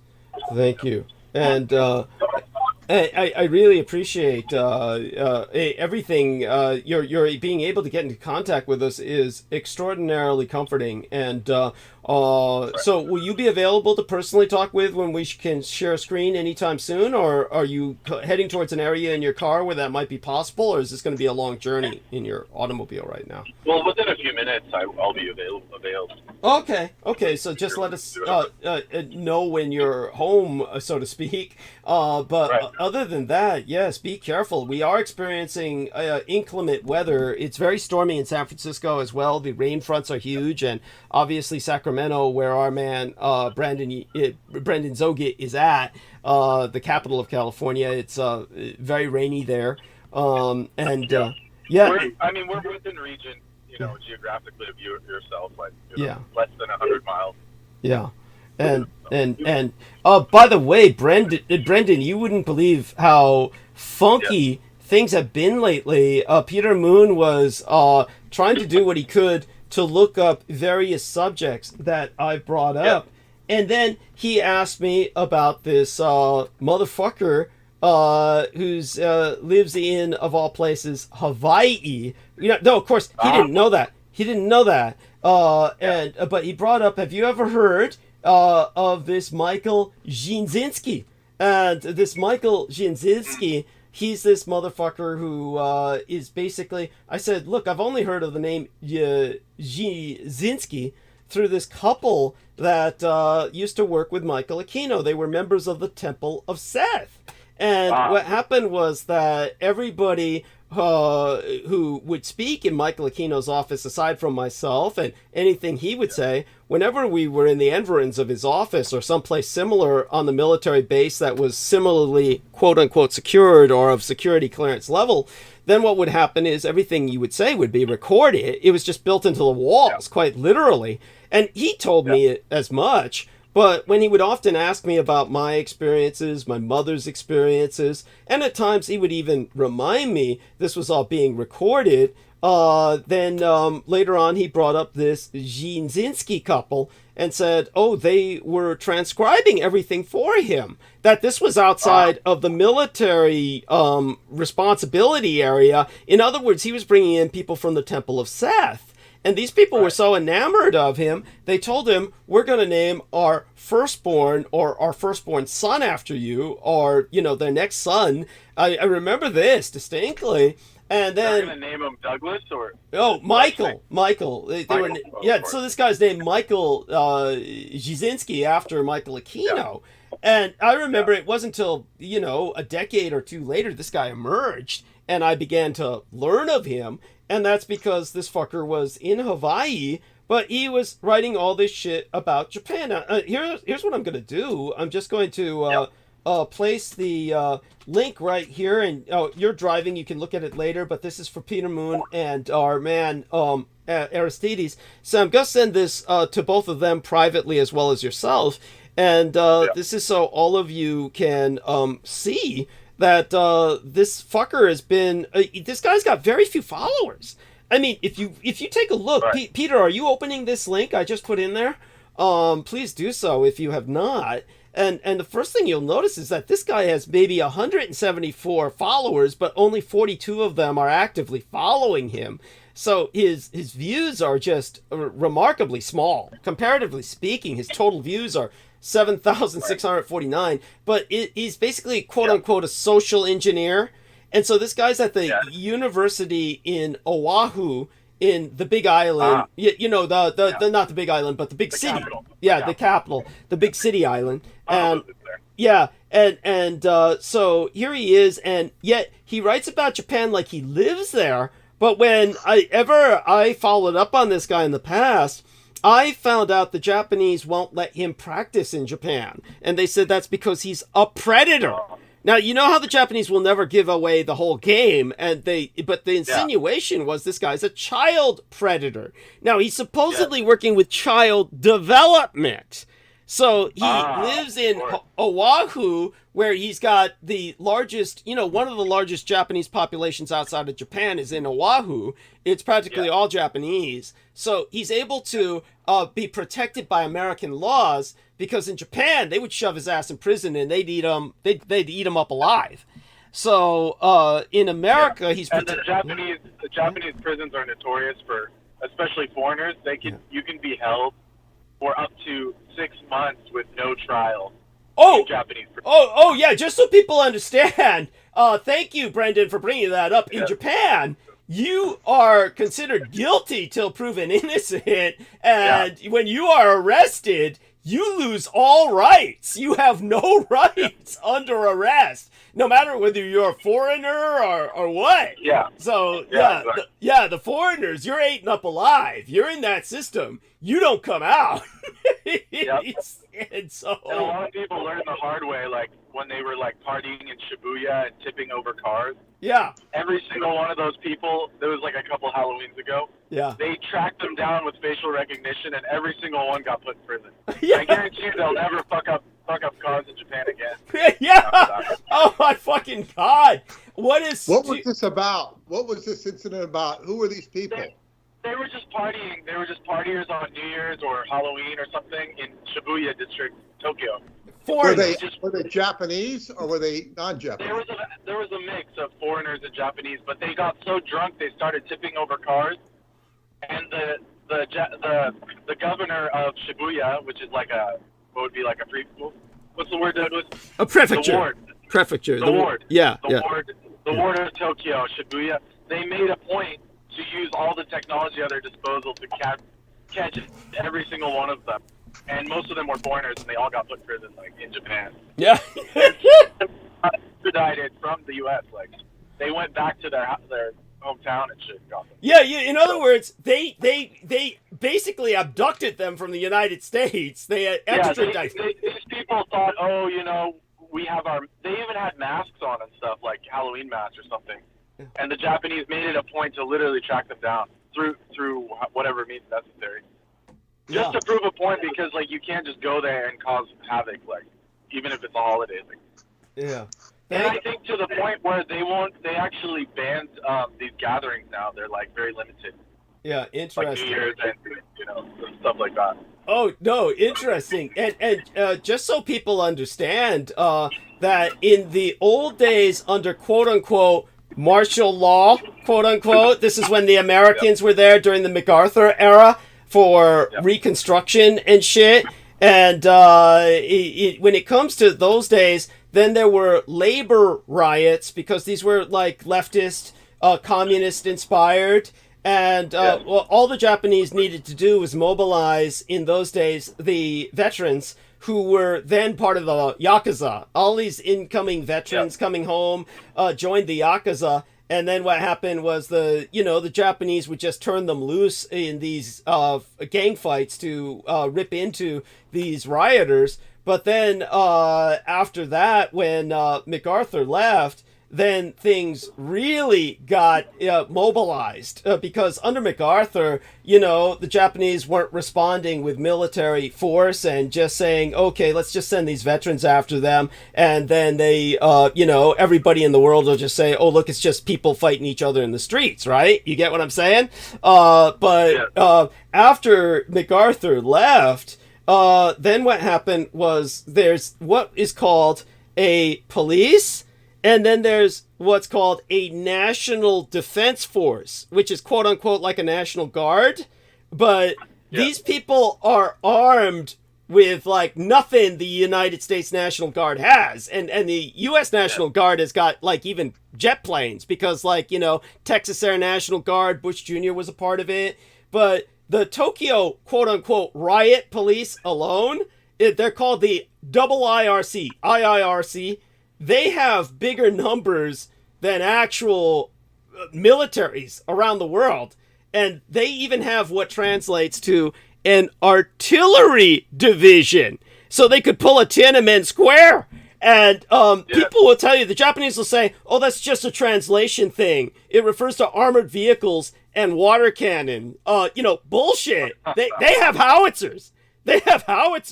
And so people wonder why, hey, Tokyo doesn't have riots. I mean, no shit. Tokyo doesn't have fucking riots. That's because, you have, the Japanese have the ability to respond Tiananmen Square style. And, but there you go. I mean, just to validate what you're saying, but this is the kind of, I want people to understand that with this creep that Peter Moon asked me about, because Peter said, what do you know about this guy? Because he seems to be basically writing about things that you were talking about. And I said, this has got to be the son of that couple that was transcribing everything for Michael Aquino, the guy who's named after Michael Aquino. Oh, Manoa. Yeah, he's at Manoa University. Okay, I see. Yeah. What do you know? That's one of the most, that's like the high-end area of Honolulu. It's one of the most, upper echelon zones, like where Elvis had a house and stuff. Yeah, well, what disturbs me is that rehabilitation of Japanese youth with acute social withdrawal. Do you understand? Yeah, this is what disturbs me. This is what disturbs me profoundly, is that this is the kind of guy who's taking advantage of socially retarded young Japanese. So he can't do this in Japan because they'd crucify his ass. They would lynch him and just toss him into the wolves. But he's getting away with it in America in a very select community. And so he's not allowed to practice in Japan. From what I understand, from what the impression I got was he's never even been to Japan. That he's actually not allowed to step foot in Japan. But this guy is like supposed to be like writing specialty papers on specific psychological or psychiatric disorders that only emerge in Japanese. Yeah, he's causing half of them. Yeah, he's the root source of half the fucking problem. And so then this guy wrote for Chaosium Books this Secrets of Japan for their Call of Cthulhu game. This is this is what Peter brought to my attention, basically by asking, who is this guy? Now, my son sent me some PDFs of this and other quote-unquote affiliated books, but the first thing I want everyone to know is that, just to clarify, as I've explained to everyone in the past, the Department of Defense would contract think tanks, and the think tanks would develop war games for them that would simulate sometimes historical, sometimes what they called basically potential conflicts. And these would be scenarios that could happen in the Middle East or Europe, like a Soviet invasion of Western Europe. And then they would take these war games and put them on the market after redacting or removing anything classified, because like good capitalists, the Department of Defense allowed these think tanks to profit from their productions. And there was even a game called Titan Strike. People can look this up, produced by SPI, Simulations Publications Incorporated, when the Americans ascertained that there was a lot of oil on Saturn's largest moon named Titan. They figured someday there would be a war over that oil with the Eurasians, as they called them, meaning the Sino-Slavic Synaxis. And so there's a war game fighting over the moon of Titan using American or Western and Eurasian forces. And this is available. People can buy it if they look it up. It's an old used copy. And this was like projected as a potential conflict, and they gamed it out, took out all the high security stuff, like anything alluding to the technical aspects of nuclear flight. And then they basically, which would be used to propel spacecraft, nuclear propelled spacecraft, ironically to bring oil back to Earth. But so when they gamed that out and released what they did with all the good shit cut out, the public would still think this is wild stuff and buy it. These days, the game industry has completely changed, and all games cater to the reflexes instead of the intellect. But back in those days, you would have attorneys and MDs and dentists and high specialty researchers that would play these games, and their kids, their families would grow up playing this stuff. Our kids who grew up on military bases. But this is where Chaosium is stuck, because it's a Department of Defense contracted think tank organization. So wait, that's his name? Yes, Chaosium. Yeah. And so when I told you all you need to know. Thank you. But in the old days, when you had SPI, like Simulations Publications Incorporated, Avalon Hill, these are all companies that have died. Avalon Hill may still be around, but it's nothing like it once was. Back in the day, it was kind of like when you would talk to gamers about Avalon Hill, they had this vision of Santa Claus's toy shop. These days, of course, you talk about Avalon Hill, nobody's going to know what the fuck you're talking about.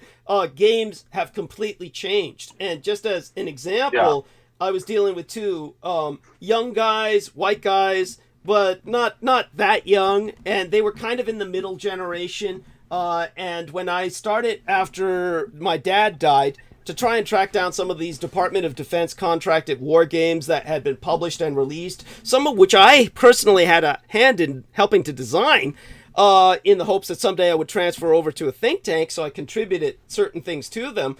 When, in the days after my dad died and I just had my mother to take care of, I began tracking a lot of this stuff down, or trying to, and I got in contact with these two guys who lived in different parts of the country, but they worked together, and they might have been in the same city, actually, but they were working out of their parallel garages, so to speak. And they organized this little company called Guild of Blades, and it just produces these very cheap games. They're not rich. They're just producing these board games that are not fancy, and they don't have miniatures, so they're just using little chits or, buttons or whatever to represent different forces. And everybody doesn't really buy their games because everybody's saying, oh, they look so cheap. But, they're always arguing the mechanics are entertaining. If you play the games, you'll be historically educated for the historical games. Of course, all of this, they were pointing out to me that the reality is, even for board games, the industry has changed so much that they were pointing out, say, for instance, Amarillo Design Bureau. So just so everyone knows, ADB, or Amarillo Design Bureau in Amarillo, Texas, that's where it's at, Amarillo, Texas. They were, like, years ago, right after Gene Roddenberry produced Star Trek, they approached Universal Studios and said, can we design a game based on this and get you to sign off on our being able to do this? And Universal Studios at that time thought Star Trek was going nowhere. And Universal Studios said, fuck, we're trying to get rid of this shit. And they contracted with this little Amarillo design bureau in Texas. You can use Romulans and Vulcans and Klingons in your games. We don't give a shit. And so they gave them permission to do this. And ever since then, they've been trying to come back to that guy in Amarillo, Texas and say, look, we'll give you $60 million if you give up your rights to the Vulcans and the Klingons and the Romulans. And he just keeps saying, fuck you. He's got too much of a thrill out of, just using these little races in his own little games he designs. But I remember when I was talking to the Guild of Blades guys, they said, oh, that guy, he used to produce these hex board games like the old military style games, but he knows that the whole gaming industry is changing. He's putting them out in the form of card games now and stuff for new clientele, younger people to grab onto because they don't go in for that hex board game military shit, and so he said he's beginning to realize how much the gaming industry is changing. And this was like 20 years ago. I was talking, at the time my mother was still alive. A lot of these guys did a lateral into game design and coding. And yes. That. They win. Those are the people that made Blizzard games, and then I told you about the question mark. It's called Q Games in San Fran that contracted with Activision. They started making video games basically. And what was the point you were making about that? Besides, were they the ones that came up with the Japanese kind of version of the Dietrich Artilect? Yeah, there was a game that they made that was literally like the Dietrich Artilect. So tell Peter and Aristides about this. I forgot the name of the game. I'd have to contact my friend who has it. But tell us about the story. What was it about? It's like this. You go into this computer world that's designed by this Artilect, and you have to do these kind of like push button kind of commands, like press X, Q, Z. Whatever's on the controller at the time, and it's like a click and play, but you're going through these beautiful sceneries that are created by the Artilect, and it's she's in the background the whole time, and you have to dance with her. But you're trying to rescue her. You're basically trying to rescue her from depression and persecution. Go. Exactly. Yeah. You find out throughout the story that she's just basically trying to run away from something, and they don't give you any details. It's there's no storyline, so you have to kind of piece it together as you go. It's a very strange game. But let me see if I can find the name of it, and I'll tell you what it is. Right, but in the end, you're basically rescuing her from being exploited by a bunch of assholes. That's the pretty much. Yeah, thank you. So but in terms of the Chaosium company, which was contracting with Michael Aquino and the Department of Defense to produce the Call of Cthulhu games based on what was then almost a monopoly by Arkham House and the asshole August Derleth estate. They first produced their games in 1984, 81, something like that. And so they're all that they do, Chaosium Games, they do maybe some other stuff, but really all they do is Call of Cthulhu. And everything is just an addendum to that.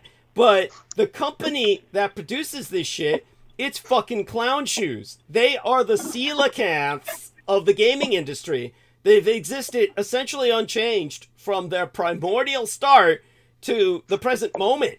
I mean, there might be a few mutations with each edition of their core book. Now, just so everybody understands, when you have a role-playing game, they produce what's called a core book. And the core book is going to be what every other book they publish for that particular game franchise is going to be an addendum to. In other words, nothing else they publish that you buy will be playable, quote unquote, without that core book. So the first core book they published was in 1981. And so they've just, ever since 1981, when Arkham House was still in business, they've still been republishing that core book, maybe into its 8th edition at this point. So there might be just a few mutations with each edition, but the game itself is an unfinished creation, but it's got a cultic fan base. These were originally all Temple of Set followers or involved with the Church of Satan. Literally, was originally, and everyone bought Call of Cthulhu like 27 copies, like Scientologists were taught to buy 27 copies of Dianetics to always keep it on the bestseller list. So this fan base is so cultic and so devoted to the primeval ooze that they have, and they will buy anything, everything Chaosium puts out. So the very built-in population base of popularity for this game guarantees it's never going to evolve, because there's no selection pressure. There's no Darwinian evolutionary pressure to evolve. So Chaosium could, and they have, simply reprinted old books, and fans just gladly throw money at them. And so there was this Kickstarter back when last time I looked in on, maybe around 2005. There was this Kickstarter from a third-party game company producing a companion to this, what was then about a 30-year-old campaign that wasn't all that good to begin with. In fact, it was pretty downright horrible. And Chaosium at that time just released maybe 2 fiction collections to celebrate other gaming products that were produced decades before then. So the whole fucking company is what to an outsider would look like a nostalgia mill that simply prints money, but the reality is they're a cult, and they have a cult following from Temple of Set cultists and Satanists who just purchase their shit obligatorily. So when it comes to other RPGs, with the lack of any pressure to do anything professionally, you've got this archaic development process. There's this complete lack of any cohesive vision of the game. It means that Call of Cthulhu supplements, they're special, like the special educational kids that get picked up in the really tiny school bus. That's how special these things are. They're just like for gaming retards. There's no modern kid is going to be gaming this shit. It's just like, this is like people who grow up in cults. It's like if you're raised in a situation of satanic ritual abuse, you will grow up with this shit. Then you'll be familiar with it. I'm not even talking about that third-party supplement cobbled together from fans that don't even know any better, or some ancient piece of shit taped and glued together and run off on a Xerox. I was sent the PDF to the Secrets of Japan. By the way, Brendan Zoget found it. Tell us about it. You got the title now. Tell us about this. It's called Child of Eden. Yes. Child of Eden. Child of Eden. How perfect. Yeah. Yes. And go on. Yeah. It's developed by Q Entertainment, which is based in Japan, quote Q, unquote. But Q, because Q to the Japanese is their word X. Yeah, that's their mystery, and their mystery letter. Go on. Yeah. Yeah, but the U.S. office is in San Francisco in the Ubisoft, not Activision, Ubisoft office in San Francisco. But it was a journey to purge, the player's journey to purge a far future of internet viruses, featuring a first-person perspective shooting numerous enemies, groups of shots with the stage musical track. It's like a musical game, quote unquote, but it's developed by Japanese people. Yeah. But they're showing, as you go through it with these, like the archive screen, like the main screen you come into, is this female artilect that you interact with. So it's hard to explain, really. It's a very odd game. Like, I guess these people were famous for making these very obscure games. That's why they call themselves Q, like you said. It's like the mystery letter. Yeah. It screams of Douglas's stories being accurate. Yes. Oh yeah. They must have been inspired by it because of his work with Teleporto. Yes, Teleport USA. Thank you. And so here it is. It's like a project is underway to resurrect the personality of Lumi, the first person born in space, using her preserved memories to split into the archive's viruses, unexpectedly infect Eden and endanger her existence, with the player being tasked to cleanse Eden's archives, saving both it and Lumi, which is the world she created. Each section of Eden ends with a boss fight against powerful viruses holding a piece of her data. As Eden is purified of the viruses, her personality and memories are restored, allowing her to sing and flood Eden with the positive emotions. So that's the whole background of the story. It's the story of the Artilect in essence, but Of her being born, basically. yes, and of yourself being given the opportunity to proactively help to introduce her to positive humanity. Go on. Yes, the Japanese gave her, right, like it's like her like redemption, you're helping her through that. Yes. To be, reborn into a positive world that she wants. Thank as you. opposed to, Yeah. But they kind of candy coat it, which is fine. But they couldn't just straight up tell the story. I mean, obviously. Yes. Yeah. But I sent you those links as well, Brendan, about how these very primitive expert systems they're raising in an environment of pure child porn. I sent you some of those links, right? Yeah. The Stanford, and it's Stanford of all people. Yeah, that exposed it. That exposed it. Yeah. Yeah.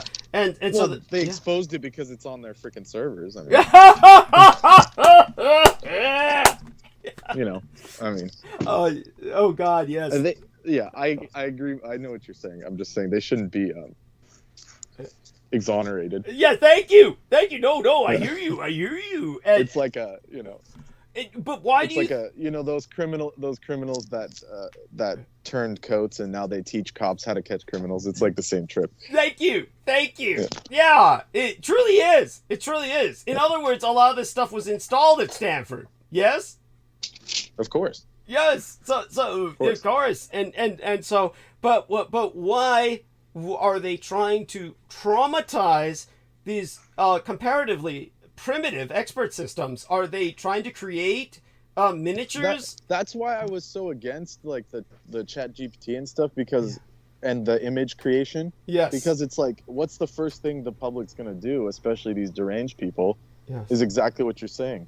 Yes. Thank you. So, they're basically will have it create stuff that they're not supposed to have, and thereby tainting the learning system, the so-called machine learning, or they have a name for it, like the brain program. Well, they used to say garbage in, garbage out is what they used to say, but go on.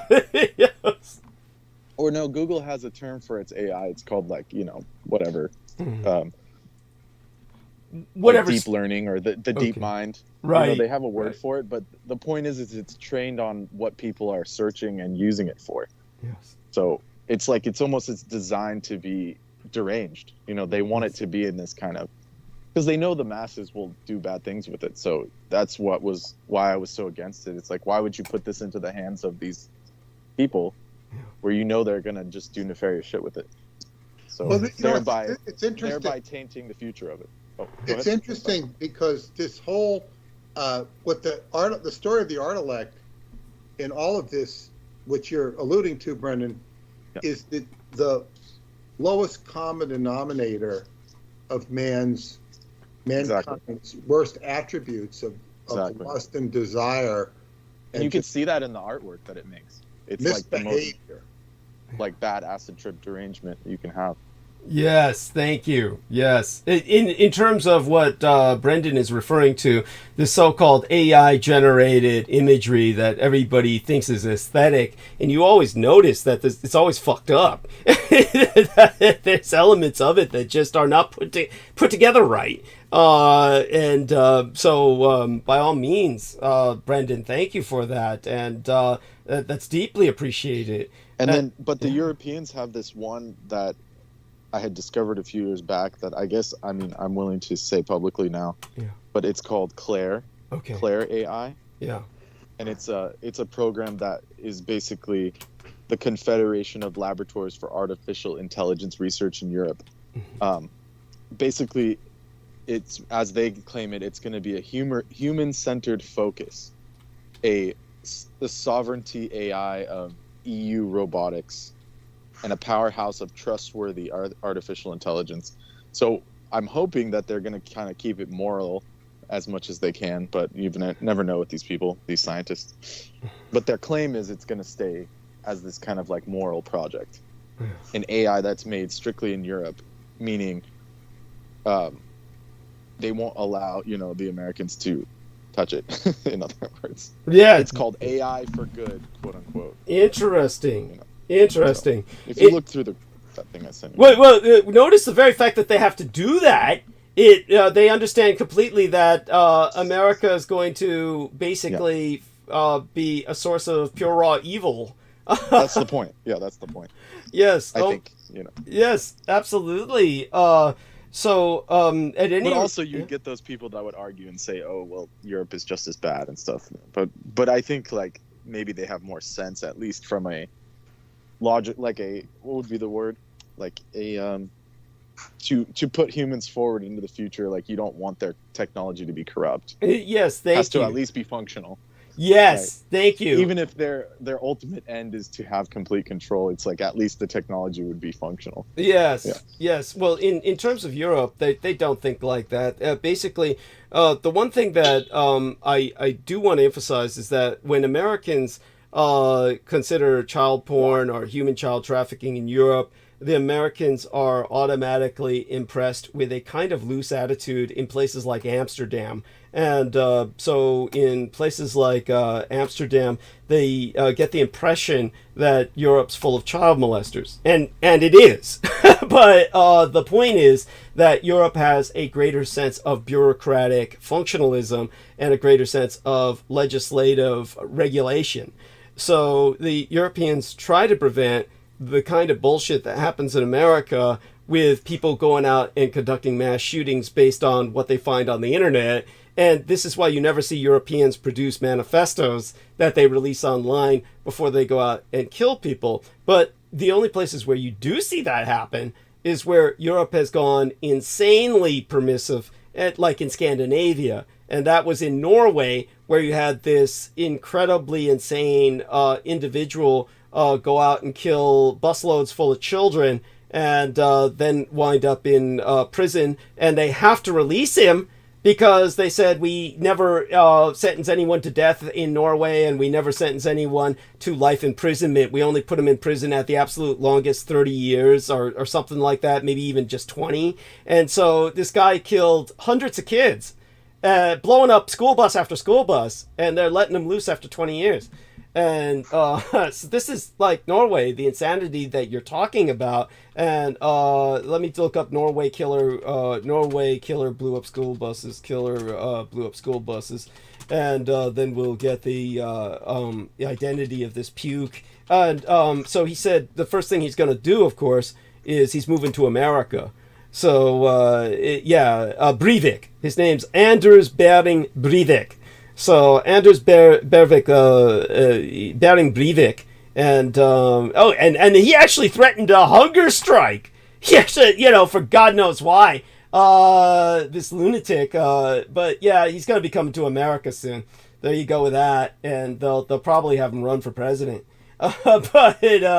So there you go. This is the kind of shit we're stuck with here. So when Peter Moon brought this Jasinski asshole to my attention, and then I looked up what this guy had produced, this so-called Call of Cthulhu edition called Secrets of Japan. So what my son did was he sent me the PDF, and he sent me the PDF as well for a few other books that were quote-unquote affiliated. One of them called Secrets of the Raj, and the other one Secrets of Tibet. And so these are all like regional places that fit into the Call of Cthulhu game, so you can have other sites to quote unquote game in terms of summoning the anti-gods and shit. And the whole Call of Cthulhu trip is humanity cannot win. The whole Call of Cthulhu trip is you're doomed, you're gonna lose, and you have to surrender ultimately to the anti-gods. This is the whole Call of Cthulhu trip. And so why anyone would game this is beyond me. And it's obviously the people who are playing this are cultists. These are the kind of people who are trying to summon the anti-gods ultimately. And if you take a look at the products, the first thing that you would notice is there is no continuity. There's no continuity. There's supposed to be canon. What is called canon? There's no canon to the Call of Cthulhu setting, because it's all it's the majority of books produced by these clowns exist on their own. They're floating in their own little universes. They do not refer to or interact with any of the rest. It's mind cock all the way down. And the whole reason why is because nobody is gaming this shit. This is produced for a cult, which is using it as paraphernalia per their spellcasting. This is what people don't understand about Call of Cthulhu, because they're basically outsiders. Now, to give people an example of this, is when you are taking a look at the Chaosium Incorporated crap that they're producing, and I went through the PDFs of these 3 books just as to acquaint myself. Even by the generous standard of a genre that these people have been producing forever, that I was not unfamiliar with, that celebrates your brains leaking out of your ears, this shit is insane. I mean, it is legally and intentionally unable to distinguish right from wrong. If you were to take a look at, say, for instance, The Secrets of Japan, this is 320 fucking pages. 320 fucking pages is not a game book. This is a telephone book. And it's bigger than the core book. The core book is fucking only 100 some odd pages. This shit is over twice as big as the core book on Japan alone. 360 pages. 360, now that I'm looking at it. I was counting it wrong because of the PDF distortion. It's 360 pages for a company that struggles to produce an 80-page location book that doesn't accomplish the athletic feat of sucking and blowing at the same time. Just the scale of this book boggles the fucking mind, and it was written by one guy. This guy named after Michael Aquino. I mean, they had 2 guys editing him, Lynn Willis and David Mitchell, and Mitchell and Michael Scott are also credited as copy editing, but the text itself is written by one guy. This is not how designer teams work in the gaming industry. You have teams. And this fucker is allowed to produce something all by himself. It's like giving a writer total control of the production of a film. It's like saying, oh, you wrote the book? Here, have at it. You've got total carte blanche over production of the film. Nobody gets that. That's like in Bill and Ted's Excellent Adventure, when they hook up with Death and they start the band. And then later on, 20, 30 years later, they reunite with Death in hell and shit. And he had broke up from the band. And they're telling him, dude, you were doing 60 to 90 minute bass solos, dude. Nobody can do that. That's exactly what they gave this guy carte blanche to do. This Jasinski character is given his own carte blanche to do 60 to 90 minute bass solos. This doesn't even make sense. So you've got this shit that I've skimmed through, and I could really lay in on it, but I think what I've given you is already enough to give you the impression that this guy is being privileged. I mean, when it comes to their other bullshit that they put together, let's put it this way. If you go to any other role-playing game company, and there's all kinds of role-play, like Dungeons and Dragons, TSR Games puts out Dungeons and Dragons, the one thing you can at least count on is a cohesive setting. The text in one book will refer to material from previous books. The characters in that book are expected to be living in the same world as the previous books. And even if they don't mention it directly, they carry forward the idea that all the books describe the same setting, and so should agree on at least the major points of that setting. Now, that's the basic assumption that underlines all the shared settings and sharecropper universes, from the Dungeons and Dragons to help me think of some other role-playing games, guys. I mean, I know you got this. Come on, Real Tech Geek. I can't do that. Well, you can't. No, I'm talking about the younger gents here. Vampire the Masquerade from White Wolf Productions. How about that? Yeah, just that. You know, where vampires and ghosts rub shoulders with vampire and mages in the Umbra and shit. Call of Cthulhu doesn't do that. They just produce book after book, and it's completely separate. Basically, you've got these fan works where people produce them, and their ideas, they get published for the first time, and maybe the only time in their lives, and the Chaosium gets all the profits. So basically, none of these books refer to each other, so there's nobody who could possibly be gaming this shit. So the question is, why are they producing it? And it all comes down to the cult. And it all comes down to the fact that it's a Department of Defense contractor. So just like that idiot, George Norrie, who's on Coast to Coast AM and has no ratings, it doesn't matter because it's government sponsored, and they just have him on to fill up the night bandwidth and keep all the hospice care and elderly people in the zone of indoctrination until the day they die.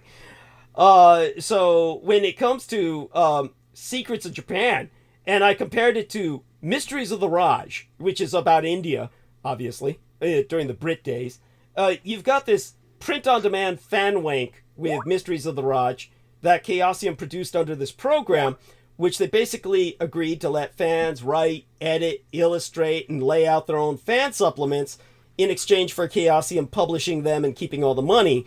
It's basically an early draft of what I would call the Onyx Path business plan. The supplements they produce are completely marginal in terms of quality and interest, yet they're supposed to be official Chaosium products.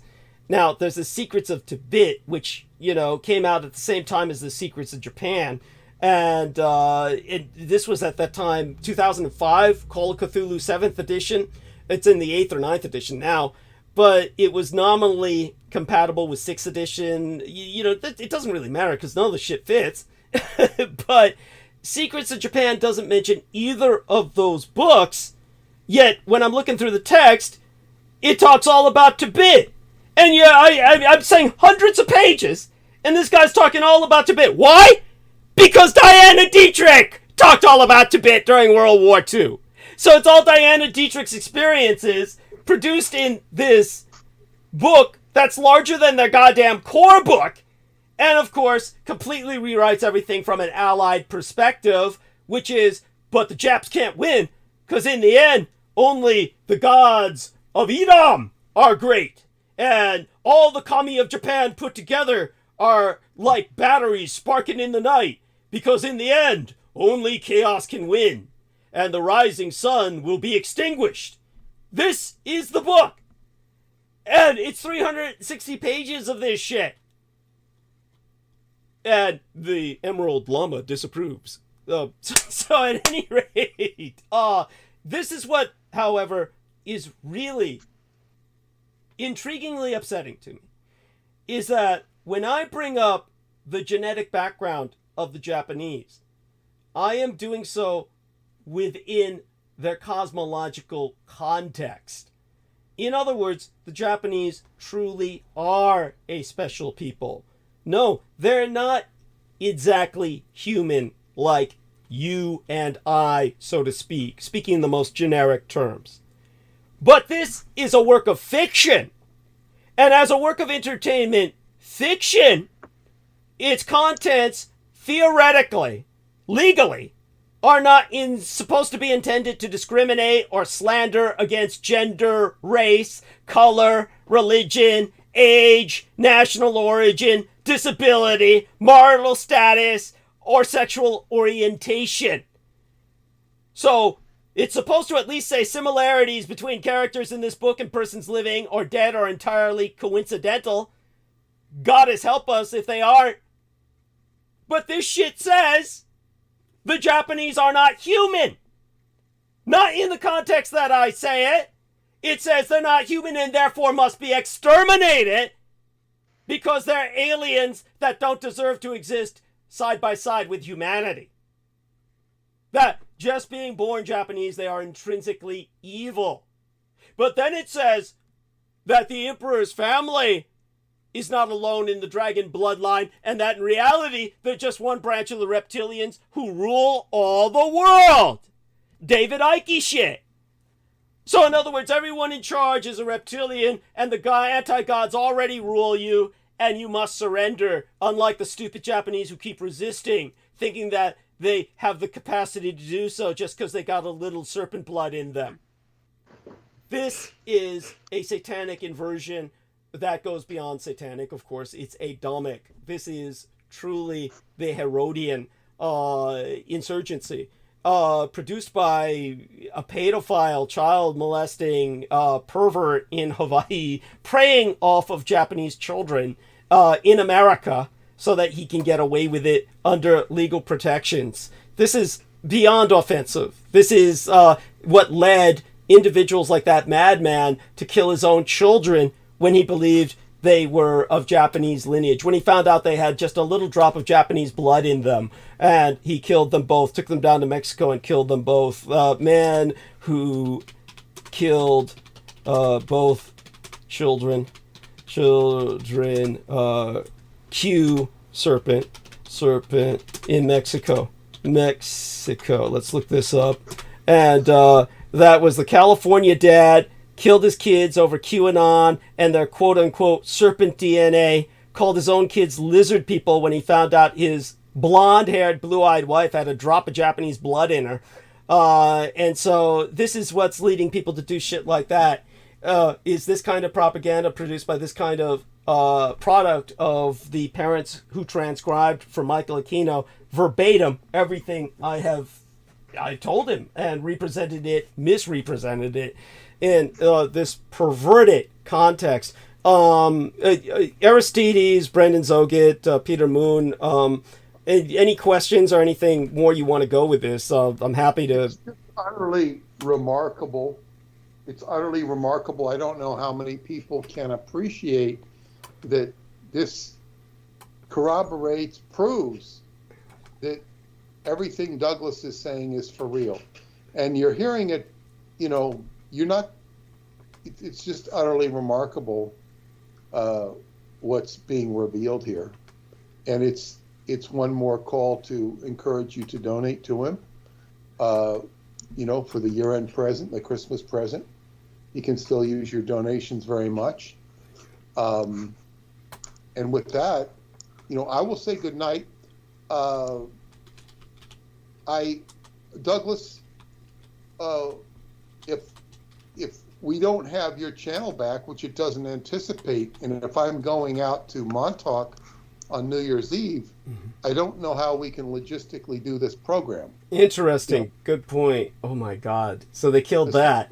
YouTube channel you can use. That's right. Oh my God. So they killed that. Unless, Brendan Zoget, do you have your own YouTube channel we can use? Or Aristides, perhaps? One of you two gentlemen? Don't all step forward at once to volunteer. Right. I've never done anything like that. I don't know how. Oh no, that's an answer. That's an answer. Yeah, let's put it this way. Yeah, Brendan, how about you? Brendan, by the way, are you still with us, dear Brendan? Hopefully he's still with us. Good respond. He, of course, has got his own vacation going on. He might be working. Let's just put it this way. Aristides, I don't hold it against you if you don't want to try at all. Bear in mind, of course, Peter knows hardly more than you do when it comes to production. But basically what we would do is you'd have to find out where your studio is, which you probably don't know where your studio is. What we could do is if Brendan could screen share, he could probably take us on a tour guide through that. But what we can do is... Douglas, couldn't you also do one under a different email? I can't. I'd have to set up a whole new channel, and that would I'd have to make certain I have a different IP address for the phone number as well as the computer. It would just take some work that is not impossible, but I don't think it's worth it. Okay, yeah. That's good. Yeah. So I mean, we may not be doing a New Year's show. So I want. That's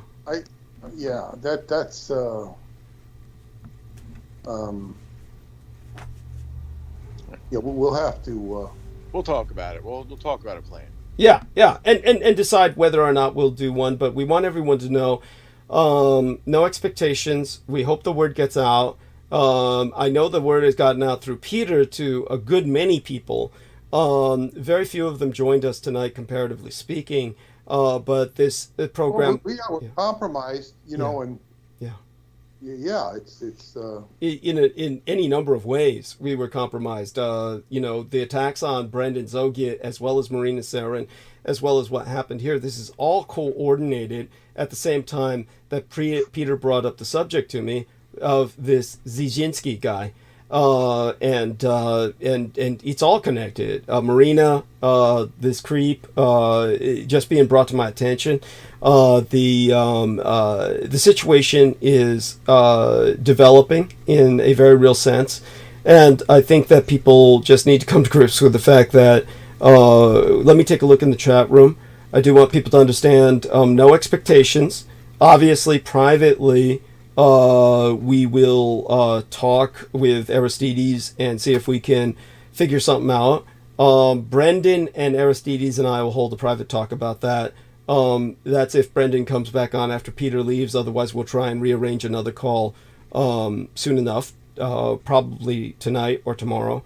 And so if we're able to do that, then, of course, we'll leave the messages with Peter in Skype text that we've gotten something together. Otherwise, of course, if Peter receives no such messages, there's going to be nowhere for him to call into.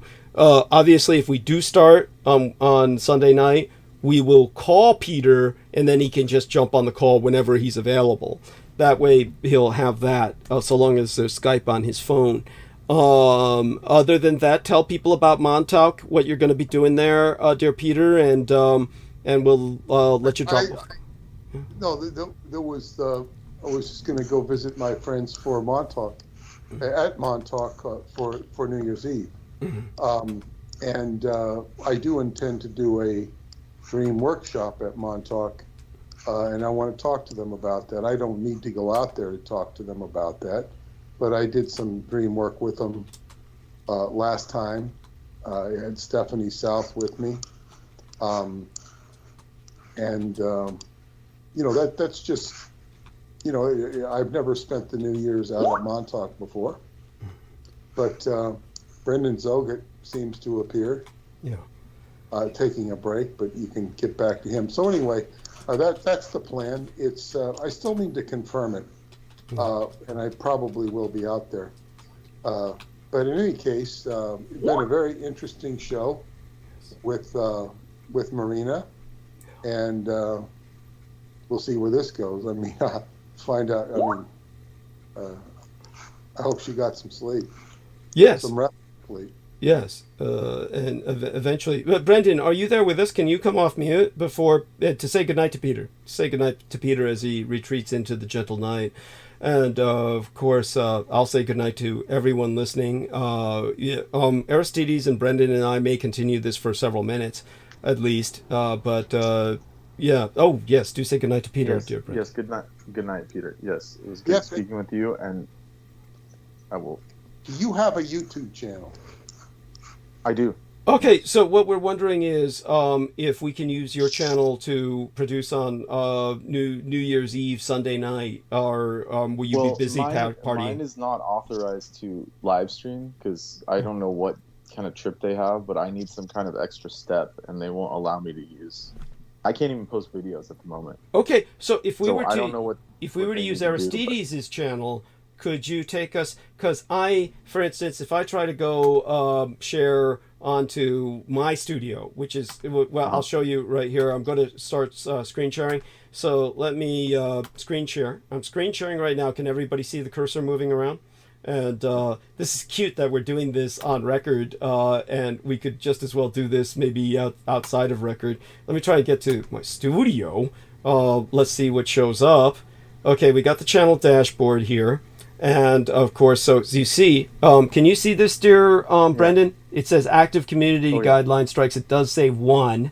Okay. And so then if I try to turn on to go live, I press the go live button. Then it says, due to community guideline strikes or copyright issues, you can't live stream at this time. So it's just blocked to me. So when it comes to yourself, Have you clicked on that thing where it says The Learn more. exclamation point? Yeah. The learn No, not more. that one. The other one. Well, the other one's just mute. It's just it's inert.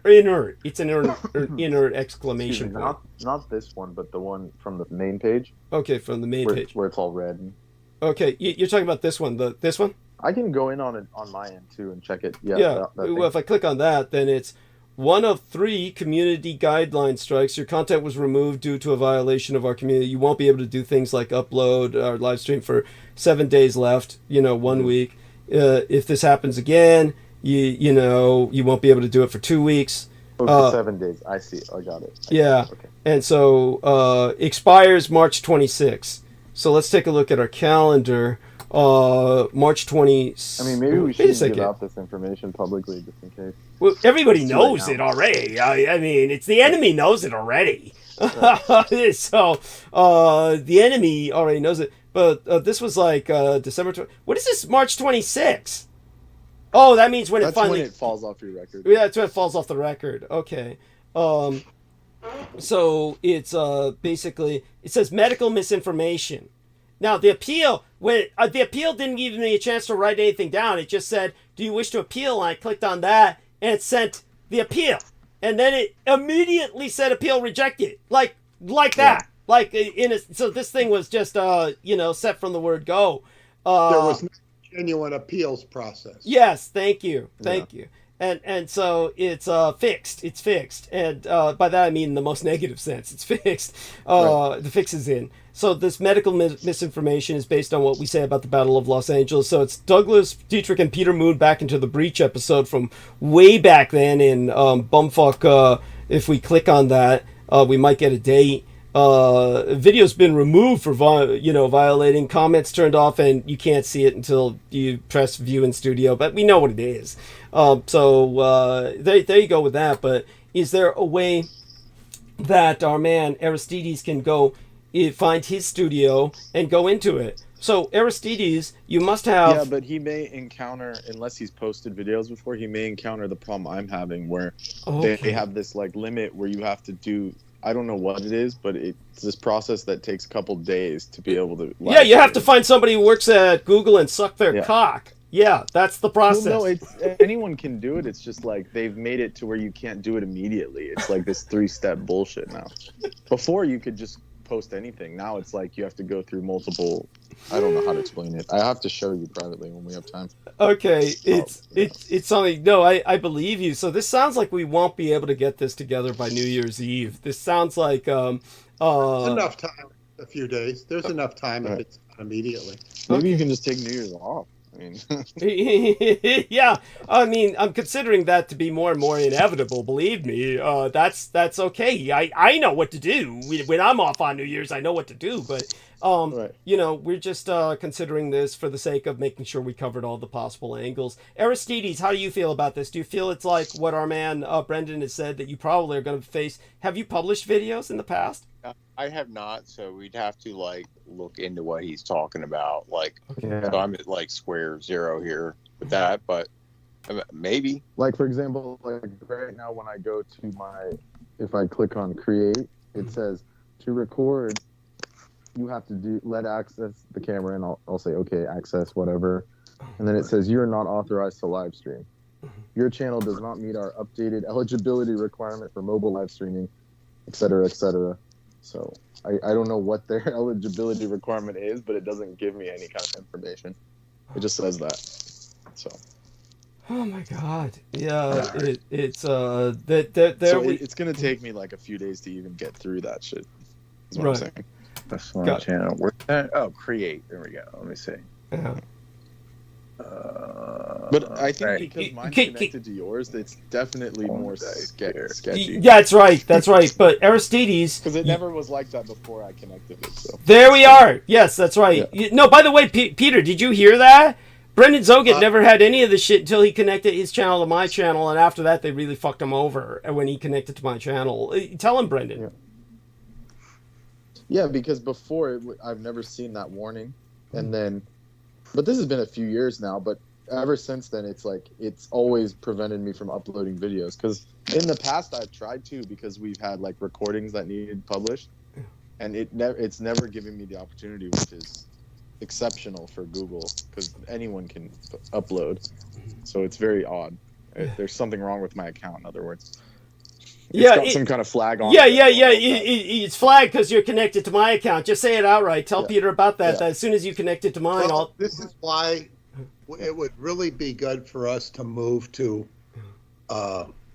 BitChute. Well, there is a Rumble already there. It's ready. It's ready to live stream. Better than Did you Rumble. know? But it's extant. Anyways, what? I know, but I've heard that they'll do the same stuff with Rumble. It's better than YouTube, but yeah. Of well, course. If that's the case, make sure you have all the information. And BitChute you can't live stream on, so it's kind of like an upload only deal. See, that's the problem, Peter. You don't get it. Is that BitChute? I do get it. I didn't know that. Okay. Yeah. All right. Now, but so he said that we could have gone on to Rumble. So find out what that's about. Well, we've got it on Rumble. We've got a channel active on Rumble. It's already set up. Why So didn't if you we want to use use that, you're welcome to use That's my point. Well, because I'd have to get used to it.